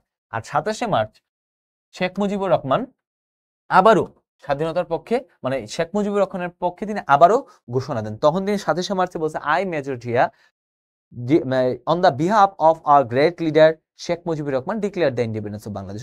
দুইবার দিয়েছেন, প্রথমবার নিজে দিয়েছেন, আবার শেখ মুজিবুর রহমানের পক্ষেও দিয়েছেন। মুক্তিযুদ্ধকালীন তিনি 1 নম্বর সেক্টর কমান্ডার ছিলেন, রণাঙ্গনে তিনি যুদ্ধ করেছেন। তিনি তারপর হচ্ছে 10 এপ্রিল থেকে 25 জুন পর্যন্ত তিনি হচ্ছে 1 নম্বর সেক্টর কমান্ডার ছিলেন। তার পরবর্তীতে তিনি 11 নং সেক্টর, যেটা হচ্ছে তোমার হচ্ছে ময়মনসিংহ, নেত্রকোনা, আর 1 নম্বর সেক্টর হচ্ছে তোমার চট্টগ্রামের। হ্যাঁ, তিনি কিন্তু আমরা যদি দেখি 26শে জুন থেকে 10 অক্টোবর এটার সেক্টর কমান্ডার ছিলেন। তিনি জেড ফোর্সের, মুক্তিযুদ্ধের সময় 3টা ফোর্স ছিল, S force, K force, Z force. মানে শফিউল্লাহ, খালেদ মোশাররফ, জেড ফোর্স, এই জেড ফোর্সের তিনি ছিলেন অধিনায়ক ছিলেন, এবং জেড ফোর্সকে তুবা ফোর্সও বলা হয়। ওকে, এবং বাংলাদেশের এক নজর জেড ফোর্স গঠন করা হয় 7 জুলাই, বাংলাদেশের প্রথম ব্রিগেড ফোর্স। তিনি অনেকগুলো পদকও পেয়েছেন, আমরা যদি দেখি তার পদক আর পুরস্কারগুলো আমরা দেখব। পদক আর পুরস্কারগুলো আমরা যদি দেখি, দেখো তার পদক ও পুরস্কারের মধ্যে কি আছে, আমরা দেখি অর্ডার অফ দ্য নাইল, মিশরের সর্বোচ্চ রাষ্ট্রীয় পুরস্কার তাকে দেওয়া হয়। হিলাল ই জুরাত 1965 সালে পাক ভারত যুদ্ধে তিনি পাকিস্তানের হয়ে যুদ্ধ করেছেন, তখন তাকে হচ্ছে হিলাল ই জুরাত পুরস্কার দেওয়া হয়। 1973 সালে বীর উত্তম, মুক্তিযুদ্ধে অবদানের জন্য তাকে দ্বিতীয় সর্বোচ্চ সামরিক সম্মাননা দেওয়া হয়, যেটা বীর উত্তম। তারপরে তিনি 2003 সালে যখন খালেদা জিয়া ক্ষমতায় এসেছে, শেখ মুজিবুর রহমান এবং জিয়াউর রহমানকে একই সঙ্গে স্বাধীনতা পুরস্কার দেওয়া হয়। তিনি 2004 সালে সার্ক পুরস্কার পান। 2005 সালে প্রথম সার্ক পুরস্কারে তিনি হচ্ছে, আমরা যদি দেখি, তিনি ভূষিত হন। হ্যাঁ, ওকে, জিয়াউর রহমানের মাজার, এটা হচ্ছে চন্ডিমা উদ্যানে, বর্তমানে জিয়া উদ্যান বলা হয়, নকশাকার মাসুদুর রহমান খান, এবং এটা জিয়া উদ্যান নামে পরিচিত। সো প্রেসিডেন্ট জিয়া সম্পর্কে অনেক তথ্য আমরা দিলাম। তিনি আরো অনেক কাজ করেছেন, যেটা তিনি মুসলিম বিশ্বের সাথে সম্পর্ক উন্নয়ন করেছেন। হ্যাঁ, তার সময়ে কিন্তু বাংলাদেশ মুসলিম বিশ্বে একটা লিডিং পজিশনে ছিল, এবং তিনি চীনের সাথে সম্পর্ক উন্নয়ন করেন। সো সবকিছু মিলিয়ে জিয়াউর রহমানের যে শাসনকালটা বাংলাদেশের ইতিহাসে খুবই উল্লেখযোগ্য একটা শাসনকাল ছিল। জাতীয় চলচ্চিত্র পুরস্কার, শিল্পকলা পুরস্কার, আর অনেক ধরনের পুরস্কার তিনি প্রবর্তন করেছেন। সো জিয়াউর রহমানের অবদান থেকে কিন্তু পরীক্ষায় প্রশ্ন আসতে পারে। তো এটা খুবই খুবই গুরুত্বপূর্ণ, সবাই এটা ভালো করে একদম নোট করে পড়ে ফেলবা। এবার আসি জিয়াউর রহমানের পরে, আমরা যদি দেখি বেগম খালেদা জিয়া। সো গত ইয়াতে পরীক্ষায় কিন্তু বেগম খালেদা জিয়ার থেকে পরীক্ষায় প্রশ্ন আসছে। তো বেগম খালেদা জিয়া থেকে আমরা কি পড়বো? বেগম খালেদা জিয়া থেকে আমরা পড়বো যে তার পুরো নাম কি। পুরো নাম হচ্ছে খালেদা খানম পুতুল। তিনি জন্মগ্রহণ করেন তার সার্টিফিকেট অনুযায়ী 15 আগস্ট 1945 সালে। হ্যাঁ, আমরা যদি তার পৈতৃক নিবাস, তিনি দিনাজপুরে জন্মগ্রহণ করেন, তার পৈতৃক নিবাস ফেনী জেলার ফুলগাজী উপজেলায়। বাংলাদেশের জাতীয়তাবাদী দলে তিনি 1982 সালে তিনি জয়েন করেন। বিএনপির সিনিয়র ভাইস চেয়ারম্যান নিযুক্ত হন তিনি 1983 সালে, এবং বিএনপির চেয়ারপারসন নিযুক্ত হন 1984 সালে, এবং বাংলাদেশের নবম এবং 11th দুইবার তিনি প্রধানমন্ত্রী হয়েছিলেন। এবং এটা যদি পরীক্ষা আসে, বাংলাদেশের প্রথম নারী প্রধানমন্ত্রী তিনি 19 মার্চ 1991। তাহলে বাংলাদেশের প্রথম নারী প্রধানমন্ত্রীর নাম ছিল বেগম খালেদা জিয়া, এবং পুনরায় তিনি প্রধানমন্ত্রী নিযুক্ত হন 2001 সালে 8ম জাতীয় সংসদ নির্বাচনে। তিনি সংসদ সদস্য নির্বাচিত হয়েছেন মোট 5 বার। 1991 সালেও তিনি নির্বাচিত হয়েছেন, 2001 সালেও নির্বাচিত হয়েছেন, 1996 সালেও নির্বাচিত হয়েছেন, 2008 সালেও, 1996 সালেও। তার মানে তিনি একমাত্র ব্যক্তি যিনি তিনি কোনো আসনে এখন পর্যন্ত পরাজিত হন নাই। তো এটা তার একটা বিখ্যাত, তার একটা অনেক বড় অর্জন। তিনি কিন্তু কোনো আসনে এখন পর্যন্ত পরাজিত হন নাই। তারপর আমরা যদি দেখি যে তিনি কিন্তু একাদশ সংশোধনীর মাধ্যমে দেশের সংসদীয় সরকার পদ্ধতি প্রতিষ্ঠা করেন। আমরা সংবিধানের একাদশ সংশোধনীর মাধ্যমে জাতীয় সংসদের প্রথম বিরোধী দলীয় নেত্রী হিসেবে তিনি 1996 সালে তিনি নির্বাচিত হন। হ্যাঁ, আমরা যদি দেখি নির্বাচিত হন। তারপর তিনি আজ পর্যন্ত কোনো সংসদীয় আসনে পরাজিত না হয়ে অনন্য রেকর্ড অধিকারী করেছেন। তার সময় অপারেশন ক্লিন হার্ট, তখনকার সময় 2 সালের দিকে বাংলাদেশের একটা যে সন্ত্রাসবাদী গোষ্ঠীর অনেকগুলো সন্ত্রাসবাদী গোষ্ঠীর উত্থান হয়েছে, তখন তিনি অপারেশন ক্লিন হার্ট 16 অক্টোবর থেকে 2002 থেকে আমরা 9 জানুয়ারি 2003 পর্যন্ত তিনি এটা কি করেন, পরিচালনা করেন। 2004 সালে তিনি র্যাপিড অ্যাকশন ব্যাটালিয়ন র্যাব গঠন করেন, এবং তিনি ক্ষুদ্র মাঝারি শিল্পের জন্য নতুন শিল্পনীতি ঘোষণা করেন। তারপর হচ্ছে তিনি শিক্ষা খাতে বরাদ্দ বাড়ান, এবং আমরা যদি দেখি আরো অনেক অবদান আছে তার। আমরা যদি দেখি অনেক অবদান কি কি, একটা হচ্ছে ধরো যুক্তরাষ্ট্রের হোয়াইট হাউসে রোহিঙ্গা শরণার্থী সমস্যা তিনি উত্থাপন করেন। হোয়াইট হাউসে তিনি যখন আমন্ত্রিত হন, তিনি উত্থাপন করেন 1992 সালে। গঙ্গার পানি বন্টন চুক্তি করার তিনি প্রচেষ্টা করেন, কিন্তু তিনি সফল হন নাই। তার ভাষণ নিয়ে জনগণের বাংলাদেশে একটা গ্রন্থ প্রকাশিত হয়েছে। রোহিঙ্গা প্রত্যাবাসনের জন্য মিয়ানমারের সাথে তিনিই প্রথম চুক্তি করেন, যে 1990 সালের প্রথম দিকে। তার জীবনী গ্রন্থ বেগম খালেদা জিয়ার জীবন ও সংগ্রাম, লেখা হচ্ছে Mahfuzullah, Begum Khaleda Zia her life her story, এটা কিন্তু প্রকাশিত হয়েছে। খাদ্যের বিনিময়ে যে শিক্ষা কর্মসূচি, শিক্ষার বিনিময়ে খাদ্য, যে শিক্ষা গ্রহণ করলে তোমাকে খাদ্য দেওয়া হবে, 1993 সালে তিনি চালু করেন। অবৈতনিক এবং বাধ্যতামূলক প্রাথমিক শিক্ষা, যে আইনটাও পাশ করছেন 1990 সালে, তিনি প্রথম চালু করছেন এবং সারা বাংলাদেশে চালু করেন 1993 সালে। প্রাথমিক শিক্ষার হার হারের বৃদ্ধির জন্য তিনি অনেক প্রচেষ্টা চালান। ঢাকা শহরের প্রথম ফ্লাইওভার, মহাখালী ফ্লাইওভার 2004 সালে তিনি নভেম্বরে উদ্বোধন করেন। যমুনা বহুমুখী সেতু নির্মাণ কাজ শুরু করেন, Bangladesh security and exchange commission গঠন করেন। মানে তার অনেকগুলো কৃতিত্ব আমরা পড়লাম, তার অনেকগুলো কৃতিত্ব কিন্তু এখানে পড়লাম। তো যাই হোক, এই খালেদা জিয়া রিলেটেড যে তথ্যগুলো আছে এগুলো কিন্তু পরীক্ষায় আসার মতো, কারণ গত বছর অনেকগুলো পরীক্ষা কিন্তু খালেদা জিয়া থেকে প্রশ্ন এসেছে। তোমরা খুব মনোযোগ সহকারে খালেদা জিয়ার রিলেটেড তথ্যগুলো খুব মনোযোগ সহকারে পড়বা, এই আশা রাখি। ওকে, তো এবার হচ্ছে বিবিধ তথ্যে বাংলাদেশ। আমরা যদি দেখি যে বিবিধ তথ্যে রিসেন্টলি বাংলাদেশের, এটা খুবই গুরুত্বপূর্ণ, যে আগা খান পুরস্কার খুদিবাড়ি প্রকল্পের জন্য আগা খান স্থাপত্য পুরস্কার পেয়েছে বাংলাদেশি স্থপতি মেরিনা তাবাসসুম। এটা খুবই গুরুত্বপূর্ণ, খুবই গুরুত্বপূর্ণ। ওকে, বাংলাদেশের প্রথম আমরা বায়োমেট্রিক মেটাল ক্রেডিট কার্ড চালু করে ইস্টার্ন ব্যাংক। বাংলাদেশের দেশের যে প্রথম নারী শিক্ষা সচিব রেহানা পারভীন। আমরা দেশের মতো দেশের প্রথম মেট্রো মনোরেল মানে একটা রেল চালু হবে আমরা যদি দেখি চট্টগ্রামে। তারপরে হচ্ছে সিলেটের আমরা যে বাংলাদেশের প্রথম নারী আম্পায়ার হিসেবে পুরুষদের আমরা যদি ম্যাচ আন্তর্জাতিক পরিচালনার যুক্ত হন সাকিরা আক্তার জেসি। এই জিনিসগুলো হচ্ছে বিদিত তথ্য, এগুলোতে পরীক্ষায় তেমন নর্মালি আসে না, আবার আসতেও পারে। তো এটা নিয়ে কোনো ইয়ে করা যায় না, তোমার হচ্ছে অবহেলা করা যায় না। এখানে অনেকগুলো জিনিস আমরা দিয়েছি। দেখি আর কোনো তথ্য আমরা পাই কিনা। নতুন করে নিয়ে আমরা বলেছি দেশের প্রথম জুলাই স্তম্ভ, এগুলো মানে অন্যান্য যেগুলো আমরা পড়াইছি এগুলো নিয়েই হচ্ছে তোমাদের হচ্ছে এখানে দেওয়া হয়েছে। 54তম দ্বিতীয় উপকূলীয় বন্দর, হ্যাঁ, বর্ষপূর্ণ, এখানে অনেকগুলো জিনিস দেওয়া আছে। এগুলা যারা, এটা আমি যেহেতু ড্রাফটটা দিয়ে দিব, এটা তোমরা পড়ে নিও, এগুলো পড়ানোর মতো কিছু নাই, এগুলো জাস্ট এক লাইনের তথ্য কি পড়বো। ওকে, তো আন্তর্জাতিক বিষয়গুলির মধ্যে রিসেন্টলি সবচেয়ে আলোচিত বিষয় হচ্ছে নেপালের জেনজি আন্দোলন হয়েছে। সো জেনজি আন্দোলন কেন হয়েছে? জেনজি আন্দোলন হচ্ছে নেপোকিটসদের বিরুদ্ধে, যে নেপোটিজম, যে রাজার ছেলে রাজা হবে। সো এরকম যে নেপোকিটসদের বিরুদ্ধে কিন্তু আন্দোলনটা হয়েছে নেপালে। তোমার কবে হয়েছে? 8 থেকে, বাংলাদেশে যেমন হয়েছে নেপালে হয়েছে 8 থেকে 13ই সেপ্টেম্বর। আমরা যদি দেখি নেপালে আন্দোলনটা হয়েছে 8 থেকে 13ই সেপ্টেম্বর 2025 সালে। প্রধান বিক্ষোভ ছিল কাঠমান্ডু, তারপরে ইতাহারি, বিরাটনগর, এই জায়গাগুলোতে এগেনস্টে কাদের? নেপোকিটসদের এগেনস্টে হয়েছে। সো নেপালের কয়েকটা জিনিস খুবই বিখ্যাত, যেমন হচ্ছে নেপালের কেন্দ্রীয় প্রশাসনিক ভবনের নাম হচ্ছে সিংহ দরবার, নেপালের রাষ্ট্রপতি ভবনের নাম হচ্ছে শীতল নিবাস, নেপালের প্রধানমন্ত্রীর বাসভবনের নাম হচ্ছে বালুয়াটার, তারপর হচ্ছে নেপালের রাজধানী কাঠমান্ডু অবস্থিত প্রতীকী কৃতজ্ঞ হচ্ছে মাইতিগড় মান্ডালা, ত্রিভুবন এয়ারপোর্ট, যেটা হচ্ছে বিমান বিধ্বংসের জন্য খুবই বিখ্যাত। ত্রিভুবন এয়ারপোর্ট নেপালের কাঠমান্ডুতে। নেপালের সীমান্ত সমস্যা জানি। আচ্ছা, তারপর আমরা ইসরায়েল ফিলিস্তিন সংকট, রিসেন্টলি আমরা খুবই গুরুত্বপূর্ণ একটা বিষয়, কারণ আমরা যদি দেখি এখানে 7 অক্টোবর 2023 সালে অপারেশন আল আকসা ফ্লাড চালানো হয়। এটা নিয়ে পরীক্ষা, ঢাকা ইউনিভার্সিটি পরীক্ষায় প্রশ্ন আসছিল।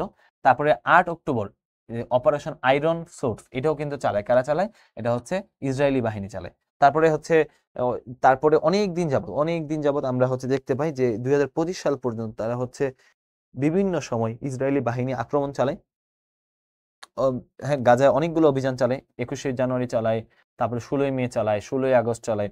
তো গাজায় শান্তি পরিকল্পনা ঘোষণা করে 29 সেপ্টেম্বর 2025, যেটা ঘোষণা করে হচ্ছে তোমার যুক্তরাষ্ট্র, ডোনাল্ড ট্রাম্প এটা ঘোষণা করে। তুরস্ক, কাতার, মিশর, তারা কিন্তু এই জিনিসগুলা তারা 20 দফা শান্তি প্রস্তাব দেয়। শান্তি সম্মেলন কোথায় হয়? যে শারম আল শেখ শীর্ষ সম্মেলন, শান্তি সম্মেলন, যেটা হচ্ছে মিশরে হয় 13ই অক্টোবর। তাহলে পরীক্ষায় প্রশ্ন আসতে পারে কত তারিখে? গাজা শান্তি সম্মেলন হয়েছে 13ই অক্টোবর 2025-এ। এটা খুবই গুরুত্বপূর্ণ। এটা কোথায় অবস্থিত? এটা হচ্ছে মিশর অবস্থিত। অতি সাম্প্রতিক আমরা যদি দেখি, গাজায় হচ্ছে হিউম্যানিটেরিয়ান ফাউন্ডেশন থেকে মানবিক তহবিল গঠন করে, হ্যাঁ।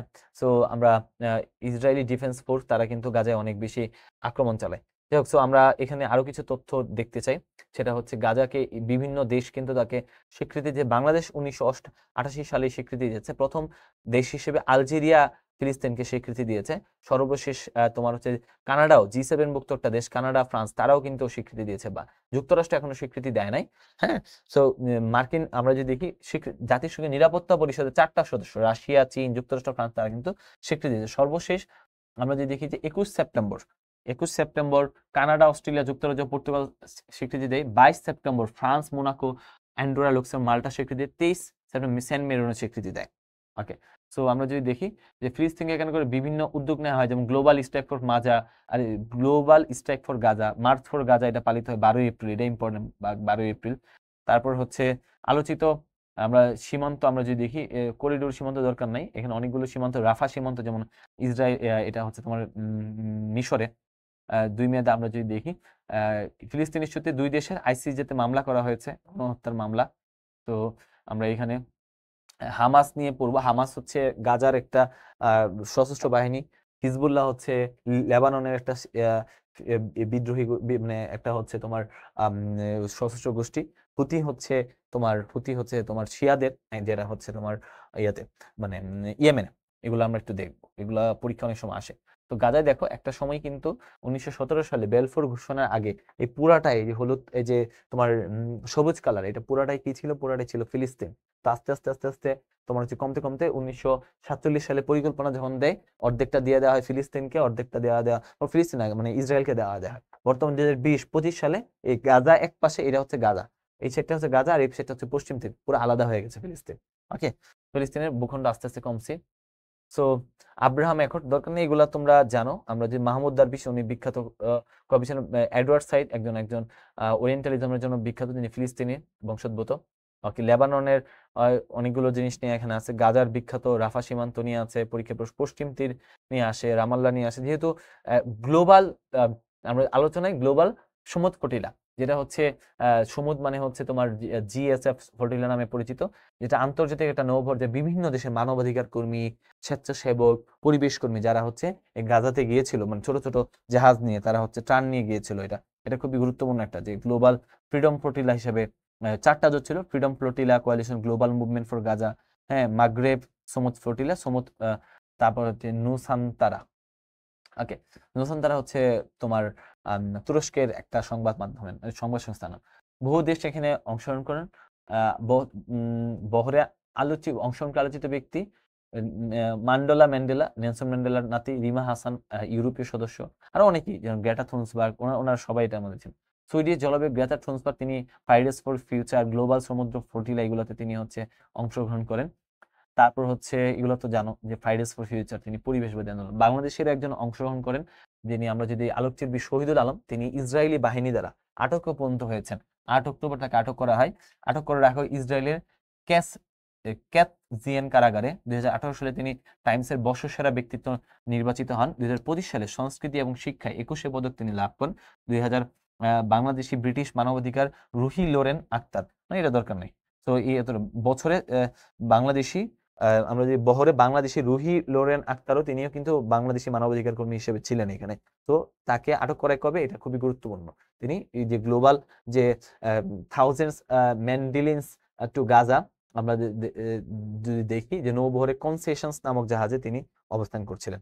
ওকে, সো আমরা গাজার পথে গ্লোবাল সমুদ্র ফটিলা আমরা দেখলাম। ইসরায়েল সংঘাতটা শুরু হয়েছে তোমার 1948 সাল থেকে রাষ্ট্র গঠনের পরে। পিএলও কত সালে? 1964 সালে প্রতিষ্ঠিত। এই জিনিসগুলো গুরুত্বপূর্ণ। জাপানের প্রথম নারী প্রধানমন্ত্রী হয়েছেন, নাম হচ্ছে তার সানায়ে তাকাইচি, এটাই মনে রাখবা। সানায়ে তাকাইচি হচ্ছে জাপানের প্রথম নারী প্রধানমন্ত্রী। এবং নিউ ইয়র্কের প্রথম মুসলিম মেয়র হচ্ছে জোহরান মামদানি, এটাও খুব গুরুত্বপূর্ণ। তারপরে 4টি দেশের আমরা যদি দেখি প্রতিরক্ষা, যুক্তরাষ্ট্রের প্রতিরক্ষা ব্যবস্থার নাম গোল্ডেন ডোম, ইসরায়েলের প্রতিরক্ষা ব্যবস্থার নাম আয়রন ডোম, তুরস্কের প্রতিরক্ষা ব্যবস্থার নাম স্টিল ডোম, তাইওয়ানের প্রতিরক্ষা ব্যবস্থার নাম টি ডোম। আমরা এগুলা জানি।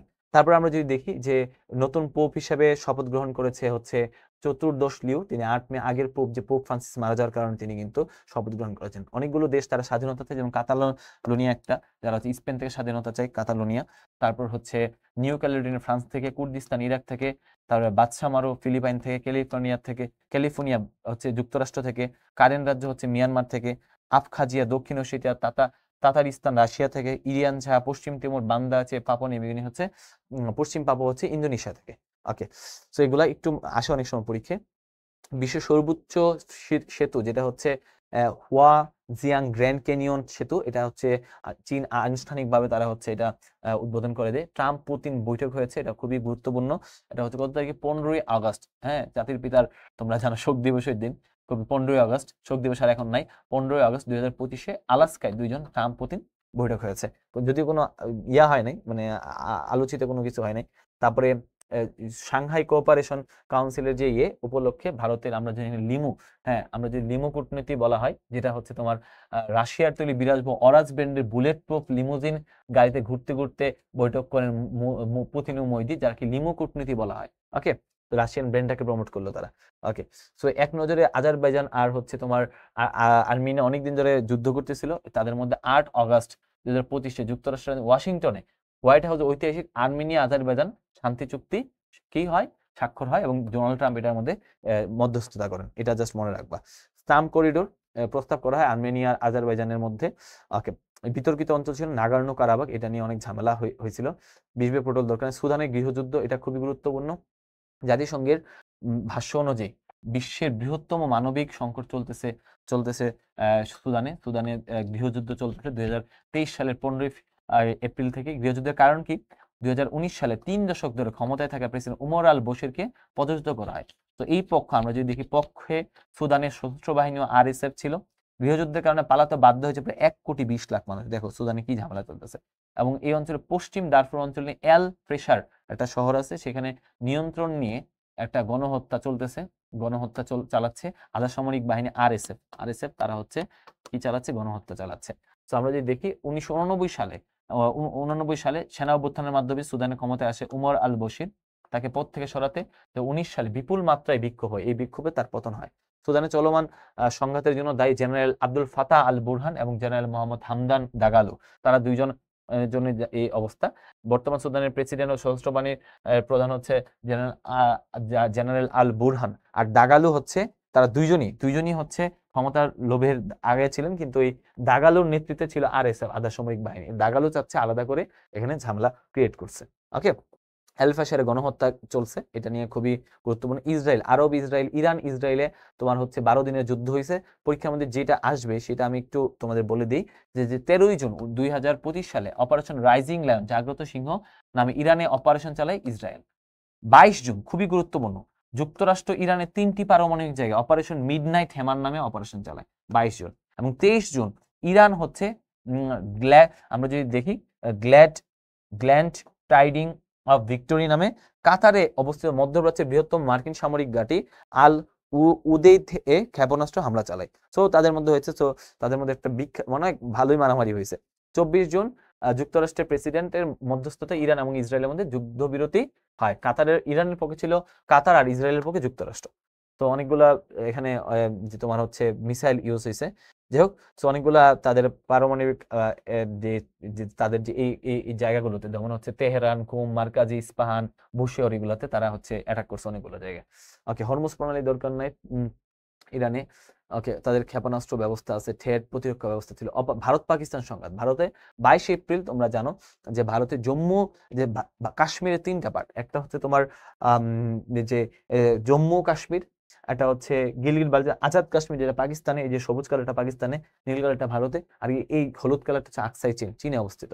তো এইখানে পেহেলগামে, এখানে জম্মু কাশ্মীরের একটা জায়গা হচ্ছে পেহেলগামে এখানে 22 এপ্রিলের 22 তারিখ ভারত নিয়ন্ত্রিত জম্মু কাশ্মীরে সন্ত্রাসী হামলায় 26 জন পর্যটক নিহত হওয়ার পরে এটা হচ্ছে দা রেজিস্ট্যান্ট ফ্রন্ট, এটা হামলার দায় স্বীকার করলে ভারত দাবি করে এই যে রেজিস্ট্যান্ট ফ্রন্টটা, এটা হচ্ছে পাকিস্তানের একটা সংগঠন। পাকিস্তান বলে না, এটা আমাদের কোনো সংগঠন না। সো এটা নিয়ে কিন্তু ভারত অপারেশন সিঁদুর নামে পাকিস্তানে একটা অভিযান চালায়, যেখানে 7 মে 2025 সালে। আর এটার এগেনস্টে পাকিস্তান অপারেশন বুনিয়ামন মারসুস এর নামে একটা ভারতে একটা অভিযান চালায় 10ই মে। তো তারপরে যুক্তরাষ্ট্রের ইয়াতে আমরা যদি দেখি 10 মে যুক্তরাষ্ট্র এটার মধ্যে মধ্যস্থতা করে এটা হচ্ছে তারা হচ্ছে শান্তি চুক্তি হয়ে যায়। সো এটা হচ্ছে কাশ্মীরবাদী একটা উমর মুক্তার নামে পরিচিত প্রতিষ্ঠাতাটি দ্য রেজিস্ট্যান্স ফ্রন্ট, ইসলামী সশস্ত্র গোষ্ঠী লস্করি তাইবা এটার মূল সংগঠন, যেটা পাকিস্তানের বলে যে ইসলামপন্থী জিহাদি সংগঠন। ওকে, সো আমরা যদি দেখি থাইল্যান্ডে একটা মন্দির নিয়ে শতবর্ষব্যাপী যুদ্ধ চলতেছে, যেটা মন্দিরটার নাম হচ্ছে কি, আমরা যদি দেখি যে 28 যারা হচ্ছে আক্রমণ শুরু করে 25, আমরা যদি দেখি সম্প্রতি মে মাসে এটার ঝামেলাটা শুরু হয়। মে মাসে 23 জুলাই এটা তাদের মধ্যে স্থলমাইন বিস্ফোরিত হয়ে স্থায়ী সেনা যখন পা হারায়, তখন এটা নিয়ে আরো ঝামেলা হয়। 28 জন এটা হচ্ছে যুদ্ধবিরতি কার্যকর হয়, মধ্যস্থতা করে আনোয়ার ইব্রাহিম মালয়েশিয়ার প্রধানমন্ত্রী। এবং যে বিতর্কিত স্থান প্রিয়া বিহার মন্দির, এটা হচ্ছে ছিল এমারাল্ড ট্রায়াঙ্গেল। সো তারপরে প্রসাদ মঙ্গির, তারপরে হচ্ছে প্রিয়া বিহার মন্দির, এই জিনিসটা। আরেকটা হচ্ছে ট্রায়াঙ্গেল, যে কি ট্রায়াঙ্গেল, এমারাল্ড ট্রায়াঙ্গেল, এগুলা নিয়ে কিন্তু এখন। এবং এইটার আমরা যদি দেখি থাইল্যান্ডের প্রধানমন্ত্রী বরখাস্ত হয়েছে। রুয়ান্ডা এবং গণতান্ত্রিক কঙ্গোর মধ্যে আমরা যে শান্তি চুক্তি হয়েছে, শান্তিরক্ষী চুক্তি হচ্ছে ওয়াশিংটন ডিসিতে হয়েছে। সো এটা খুবই গুরুত্বপূর্ণ একটা বিষয়। ইউক্রেন রাশিয়া সংকট চলতেই আছে এখনো, এটার সূত্রপাত এখনো বন্ধ হয় না, যেটা শুরু হয়েছে 24শে ফেব্রুয়ারি 2023 থেকে। তো ইউক্রেন রাশিয়া সংকট চলতেই আছে ইউক্রেনের মধ্যে। সো অনেকগুলো সংঘাত নিয়ে বললাম আমরা ইন্টারন্যাশনাল। তারপর ডিজিটাল সম্রাট হচ্ছে ইলন মাস্ক। আমরা যদি দেখি তাকে ইলন মাস্ক স্পেস এক্স এর মালিকানা দেওয়া হয়েছে, নিজের নিজের মালিকানায় প্রতিষ্ঠান। তারপর নিউরো লিঙ্ক নিয়ে কথাবার্তা হয়েছে, যে এমন একটা লিঙ্ক। তারপর টুইটার নিয়ে তিনি নাম পরিবর্তন করে দিয়েছে, স্পেস স্টার এক্স, এগুলা নিয়ে তিনি কিন্তু অনেক অনেক ব্যবস্থা গ্রহণ করেছেন। বর্তমান বিশ্বের বিভিন্ন রাষ্ট্রপতি প্রধানমন্ত্রী থেকে আসবে, শ্রীলঙ্কার যেমন কুমারা দিলশানায়েক, তারপর হচ্ছে ভারতের দ্রৌপদী মুর্মু, এগুলো আমরা মোটামুটি জানি। যেমন এই বছর আসছে যে হালিমা ইয়াকুব, তিনি কোন দেশের প্রেসিডেন্ট? হ্যাঁ, শ্রীলঙ্কার প্রেসিডেন্ট, শ্রীলঙ্কা না, তিনি হচ্ছে হালিমা ইয়াকুব, বর্তমান হচ্ছে তোমার সিঙ্গাপুরের প্রেসিডেন্ট। হ্যাঁ, খুবই সিঙ্গাপুরের প্রথম মুসলিম মহিলা প্রেসিডেন্ট, নারী নারী নেত্রী। ওকে, সো আমরা ইতালির বর্তমান যে জর্জিও মেলোনি, উনি হচ্ছে প্রধানমন্ত্রী হিসেবে আছে। হ্যাঁ, তো খুবই জাপানের কে আছে, হ্যাঁ, জর্জিও মেলোনি সম্পর্কে অনেক তথ্য গুরুত্বপূর্ণ। তারপরে ইউরোপীয় ইউনিয়ন সহ অন্যান্য যে সংস্থাগুলোর আমরা যদি দেখি যে ইউরোপীয় কমিশন, এগুলার কিন্তু তোমার প্রেসিডেন্টের নাম আসে যে কে, যেমন এগুলো এগুলো অবশ্য এখন বর্তমানে খুব, নেটোর যে প্রেসিডেন্ট মার্ক রুট, এটাও খুব গুরুত্বপূর্ণ আমরা যদি দেখি। তো এই জিনিসগুলা আমরা পরীক্ষা আসলে আশা করি পারবো। ওয়ার্ল্ডের সুখ সূচক মানে ওয়ার্ল্ড পিস সূচকে আমরা যদি দেখি সবচেয়ে গুরুত্বপূর্ণ ভূমিকা রাখে, আমরা ওয়ার্ল্ড পিস সূচকে আমরা যদি দেখি এখানে যে ওয়ার্ল্ড পিস সূচকে হচ্ছে আমরা সাস্টেনেবল, এটা হচ্ছে ফিনল্যান্ড হচ্ছে সবচেয়ে বড় ভূমিকা রাখে। ওকে, সো আমরা যদি দেখি তারপরে মুক্ত গণতন্ত্র সূচক, যে এটা সবচেয়ে উপরের অবস্থানে হচ্ছে নরওয়ে। তারপর হচ্ছে অর্থনৈতিক স্বাধীনতা টেকসই উন্নয়ন সূচক 2025, এটা এখনো শীর্ষ দেশ হচ্ছে ফিনল্যান্ড। বাংলাদেশের অবস্থান 114তম। ওকে, বিশ্বের বাসযোগ্য শহরের অবস্থানে এটা দরকার নেই। সো এখানে কিছু কিছু সূচক আমরা পড়বো। ওকে, অনেকগুলো সন্ত্রাস সূচকের দরকার নেই। মানব উন্নয়ন সূচকটা আমরা জানি, বাংলাদেশের অবস্থান 130তম। মত প্রকাশের স্বাধীনতা বাংলাদেশ 141তম, বাংলাদেশেরটা একটু জানলে হবে। প্রবাসী আয়ে বাংলাদেশ হচ্ছে 8ম, হ্যাঁ, ভারত হচ্ছে প্রথম। বিশ্বের ধনী দেশে লুক্সেমবার্গ প্রথম, বাংলাদেশের কোনো অবস্থানই নাই, বুঝতে পারতেছে। দুর্নীতির ক্ষেত্রে বাংলাদেশ 14তম, নিম্ন দিক থেকে আর উচ্চ দিক থেকে হচ্ছে 151তম। ওকে, সো বৈশ্বিক সন্ত্রাসবাদ সূচকে বাংলাদেশ 32তম। চিন্তা করো সবগুলো দেশ থেকে বাংলাদেশ আগে পিছনে আছে, যেগুলো খারাপ সূচক। ওকে, সো এখানে অনেকগুলো শীর্ষ সম্মেলন হয়েছে, ব্রিক শীর্ষ সম্মেলন হয়েছে তোমার হচ্ছে ব্রাজিলে, এটা গুরুত্বপূর্ণ। তারপর হচ্ছে G20 সম্মেলন হয়েছে, হয়েছে তোমার ইয়েতে জোহান্সবার্গে G20 সম্মেলন। D8 সম্মেলন হয়েছে ইন্দোনেশিয়াতে। কমনওয়েলথের সম্মেলন হয়েছে সামোয়াতে। ন্যাটোর সম্মেলন হয়েছে তোমার হ্যাগ শহরে, যেটা পরবর্তী হবে তুরস্কতে। তারপর হচ্ছে ওআইসি সম্মেলন হয়েছে 26 সালে হবে বাকুতে। তারপর হচ্ছে আসিয়ানের সম্মেলন হয়েছে কুয়ালালামপুরে, যেটার মধ্যে পূর্ব তিমুরকে সদস্য হিসেবে গ্রহণ করেছে। তারপরে এসসিও হচ্ছে আস্তানাতে হয়েছে, এসসিও সামিট। এসসিও মানে সাংহাই কোঅপারেশন বিমস্টেকের সামিট হয়েছে ব্যাংককে। সো এই জিনিসগুলো গুরুত্বপূর্ণ। বিশ্বজুড়ে আমরা 80তম সম্মেলন হয়েছে 9 অক্টোবর থেকে তোমার হচ্ছে জাতিসংঘের। এখানে ডক্টর মোহাম্মদ ইউনূস ভাষণ দিছে। উনি ভাষণের মধ্যে অনেকগুলো বিষয়ে তিনি বলছেন, রোহিঙ্গা সংকট সম্পর্কে বলছেন। ওকে, সো তারপর হচ্ছে আমরা যদি দেখি কাতারে আমরা যদি দেখি এখানে ইসলামী সম্মেলন হয়েছে, সাংহাই কোঅপারেশন সম্মেলন হয়েছে, যেটা আমাদের চায়নার 4টা শি জিনপিং এর 4টা ইনিশিয়েটিভের কথা জানা যায়। 2025 সালে তিনি গ্লোবাল গভর্নেন্স ইনিশিয়েটিভের কথা বলেছেন। 23 সালে উনি গ্লোবাল সিভিলাইজেশন ইনিশিয়েটিভ বলেছেন। 22 সালে গ্লোবাল সিকিউরিটি ইনিশিয়েটিভ, 2021 সালে গ্লোবাল ডেভেলপমেন্ট ইনিশিয়েটিভ। এই জিনিসগুলো কিন্তু উনি পুরো বিশ্বব্যাপী চায়নার আধিপত্য প্রতিষ্ঠা করার জন্য এই উদ্যোগগুলো তিনি নিয়েছেন। এটা কোথায় হচ্ছে এই বছর হচ্ছে তিয়ানজিন, চীনে হয়েছে আর কি। বেল্ট এন্ড রুট ইনিশিয়েটিভ কিন্তু তারই একটা উদ্যোগ। ওকে, তারপর হচ্ছে গ্লোবাল নর্থ সাউথ, দরকার নাই, উন্নত দেশগুলো নর্থ আর অনুন্নত দেশগুলো সাউথ। ব্রিক্স সম্মেলন তো আমরা বললাম রিও ডি জেনেরিওতে, অনেকগুলো সম্মেলন, এগুলো আমরা পড়ে ফেলছি।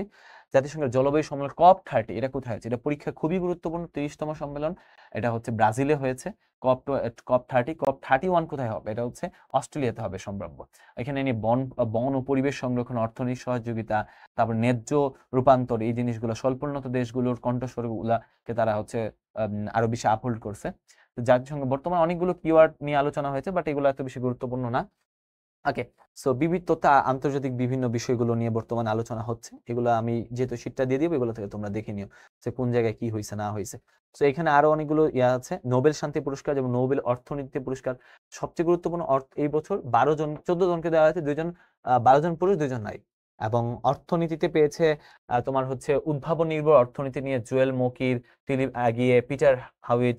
কিন্তু সবচেয়ে গুরুত্বপূর্ণ যেটা মারিয়া করিনা মাচাদো, ইনি হচ্ছে ওই ভেনেজুয়েলার বিরোধী নেতা। এটা নিয়ে খুবই আলোচনা সমালোচনা হয়েছে। তিনি এই বছর নোবেল শান্তি পুরস্কার পেয়েছেন। ভেনেজুয়েলার বর্তমান প্রেসিডেন্ট নিকোলাস মাদুরো, তার সঙ্গে ট্রাম্পের খুব একদম ওঠাপড়া যাচ্ছে না। সবাই ভাবছিল ট্রাম্প পাবে, কিন্তু পায়নি। লাস্কো ক্রাসনা হোরকাই, উনি হচ্ছে শান্তিতে না, উনি হচ্ছে দ্য লাস্ট ওলফ, তার একটা বিখ্যাত গল্প। তিনি কিন্তু একটা সাহিত্যে নোবেল পুরস্কার পেয়েছেন, গুরুত্বপূর্ণ। 97তম অস্কার পুরস্কার পেয়েছে আনুরা, সেরা অভিনেতা হচ্ছে অ্যান্ড্রিয়েট বডি। এবং আমরা যে টম হ্যাঙ্কস, তার নাম হচ্ছে, আমরা যদি দেখি যে একজন বিখ্যাত অভিনেতা, তাকে কিন্তু সম্মানজনক অস্কার পুরস্কার দেওয়া হয়েছে। সম্মানজনক অস্কার পুরস্কার দেওয়া হয়েছে, আমরা যদি দেখি মিশন ইম্পসিবলের যে নায়ক, হ্যাঁ নাম কি জানে ভাই, টম ক্রুজকে কিন্তু দেওয়া হয়েছে। সো সম্মানজনক অস্কার পুরস্কার দেওয়া হয়েছে। তারপর আমরা যদি দেখি যে 48তম কান চলচ্চিত্র পুরস্কার, আমরা যদি দেখি যে সেটা হচ্ছে আমরা স্বর্ণপাম, হ্যাঁ এটা হচ্ছে এটা কিন্তু স্বর্ণপাম হিসেবেও পরিচিত। সেরা পরিচালক হিসেবে পেয়েছে ক্লেভার ম্যান্ডো ম্যান্ডোরসেফিল, এত কিছু আছে না, যেটা আসে যে তোমার হচ্ছে কান চলচ্চিত্র পুরস্কারে বাংলাদেশের কোনো গেছে কিনা, বাংলাদেশের চলচ্চিত্র স্পেশাল মেনশন কোনো পাইছেন। আদনান রাজীবের বাংলাদেশের আলীটা খুবই প্রশংসিত হয়েছে। পুলিৎজার পুরস্কার, এটা হচ্ছে তোমার গণমাধ্যমের জন্য দেওয়া হয়। সো গণমাধ্যমের জন্য। বুকার পুরস্কার হচ্ছে দ্য ফ্লেশ, হাঙ্গেরীয় লেখক ডেভিড লাসায়ের উপন্যাস ফ্লেশ দিয়ে হয়েছে। ম্যান বুকার পুরস্কার পেয়েছে হার্টল্যাম্প, এটা হচ্ছে বানু মুশতাকের একটা গল্প গ্রন্থ, খুবই ছোট ছোট গল্প, বিশেষ করে নারী এবং কিশোরীদের জীবন চিত্রটা ফুটে উঠেছে। আমি এটা পড়তেছিলাম, খুবই সুন্দর। তারপর হচ্ছে সিমন বলিভার দরকার, রেমন ম্যাগসেসের দরকার, যেহেতু কেউ বাংলাদেশে পায় নাই। কনফুসিয়াস সাক্ষরতা পুরস্কার পেয়েছে বাংলাদেশের একটা চলনবিলের একটা তোমার সিধুলায়ের স্বনির্ভর সংস্থা, যেটা ভাসমান স্কুল সৌরবিদ্যুৎ চালিত, এটা পেয়েছে। এটা কিন্তু খুবই গুরুত্বপূর্ণ। আগা খান স্থাপত্য পুরস্কার মেরিনা তাবেসম আমরা বলেছিলাম। এখানে এই বছর স্বাধীনতা পুরস্কার পেয়েছে তোমার 7জন বিশিষ্ট ব্যক্তি, যেটা হচ্ছে অধ্যাপক জামাল নজরুল ইসলাম, মীর আল মাহমুদ, নবের আহমেদ, সারফতলি হাসান আবেদ, হ্যাঁ আজম খান, জনাব বদরুদ্দিন ওমর, হ্যাঁ আমরা যদি দেখি, উনি যদিও করে নাই, নিয়ে নাই। শহীদ আবরার ফাহাদ, তিনি প্রতিবাদী তারুণ্য পেয়েছে। সো 21শে পদক পেয়েছে 21 জন ব্যক্তি। এই 21শে পদকটা খুবই গুরুত্বপূর্ণ, জাতীয় নারী ফুটবল দল পেয়েছে। সো তারপরে বাংলা একাডেমি পুরস্কার পেয়েছে যারা পেয়েছে, তাদের মধ্যে তারা হচ্ছে জিএস হাবিব, অনুবাদ সাহিত্যে পেয়েছে, এটা খুবই গুরুত্বপূর্ণ। খেলাধুলা, বাংলাদেশ এশিয়া কাপে চ্যাম্পিয়ন হচ্ছে ভারত, চ্যাম্পিয়নরা গুরুত্বপূর্ণ। এশিয়া কাপে বাংলাদেশে হচ্ছে 3টা ম্যাচে জয়লাভ করছে, হংকং, আফগানিস্তান, শ্রীলঙ্কা। তারপর হচ্ছে শ্রীলঙ্কার সাথে বাংলাদেশ টি-20 সিরিজ জয় করছে। আচ্ছা, তারপর বিশ্ব টেস্ট চ্যাম্পিয়নশিপে হচ্ছে চ্যাম্পিয়ন হয়েছে, আমরা যদি দেখি দক্ষিণ আফ্রিকা, প্রথমবারের মতো কোনো ট্রফি পাইলো। ব্যালন ডি'র পুরস্কার বর্ষসেরা ফুটবলার হয়েছে উসমান ডেমলে, ফ্রান্সের। বর্ষসেরা ফুটবলার নারী হয়েছে, দরকার নাই। বর্ষসেরা কোচও লুইক এনরিকে, পিএসজি দরকার নাই। বর্ষসেরা উদীয়মান প্লেয়ার, এটা অনেক সময় আসে, যে অনেক সময় আসে, এটা কি আছে এখানে উদীয়মান প্লেয়ার? হ্যাঁ, লামিন ইয়ামাল হচ্ছে স্পেনের 21 বছর বয়সী সেরা ফুটবলার। ব্যালন ডি'র বিশ্বকাপ 2026 থেকে আসতে পারে, উই আর 26। এটা হবে কোথায়? 3টা জায়গায় হবে, আমরা যদি দেখি মেক্সিকো, কানাডা আর যুক্তরাষ্ট্র। সো এটা খুবই গুরুত্বপূর্ণ। শুরু হবে কবে? আমরা যে জুন মাসে 11 জুন থেকে 19 জুলাই 2026 সাল পর্যন্ত। বিশ্বকাপ 30 কোথায় হবে? এটা হবে তোমার মরক্কো, পর্তুগাল, স্পেন, 3টা। আমরা যদি দেখি মূল আয়োজক দেশ, এবং শতবর্ষী ম্যাচের আয়োজক করবে তোমার প্যারাগুয়ে, আর্জেন্টিনা, প্যারাগুয়ে, উরুগুয়ে, 3টা মহাদেশ দিয়ে এটা কিন্তু হবে। ইন্টারেস্টিং। পরবর্তী আসরগুলো আমরা এখানে দিয়ে দিলাম। অলিম্পিক গেমস 28 সালে হবে লস অ্যাঞ্জেলসে। বাংলাদেশ কিন্তু লস অ্যাঞ্জেলস অলিম্পিকে জয়েন করছিল প্রথমে। বিশ্বকাপ ফুটবল নিয়ে আমরা আলোচনা করলাম। ওডিআই আমরা যদি ক্রিকেটে দেখি 27 সালে হবে দক্ষিণ আফ্রিকাতে, আফ্রিকা মহাদেশে, এবং 31 সালে বাংলাদেশে কিন্তু হবে। তো তারপরে টেস্ট ক্রিকেটে মুশফিকুর রহিম হচ্ছে বাংলাদেশের হয়ে সবচেয়ে বেশি ম্যাচ খেলছে, 100তম ম্যাচ খেলছে। কার বিপক্ষে? আমরা আয়ারল্যান্ডের বিপক্ষে। শততম ম্যাচে তিনি 100তম রান করছে। ইন্টারেস্টিং। সো তারপরে অনেকগুলো খেলাধুলা, বিসিবির আমিনুল ইসলাম বুলবুল। তারপরে এখানে অনেকগুলো সাজেশন আছে, অনেকগুলো তারপর তোমার হচ্ছে কি রিলেটেড, এখানে হচ্ছে তোমার বিউপির অনেকগুলো সাজেশন আছে।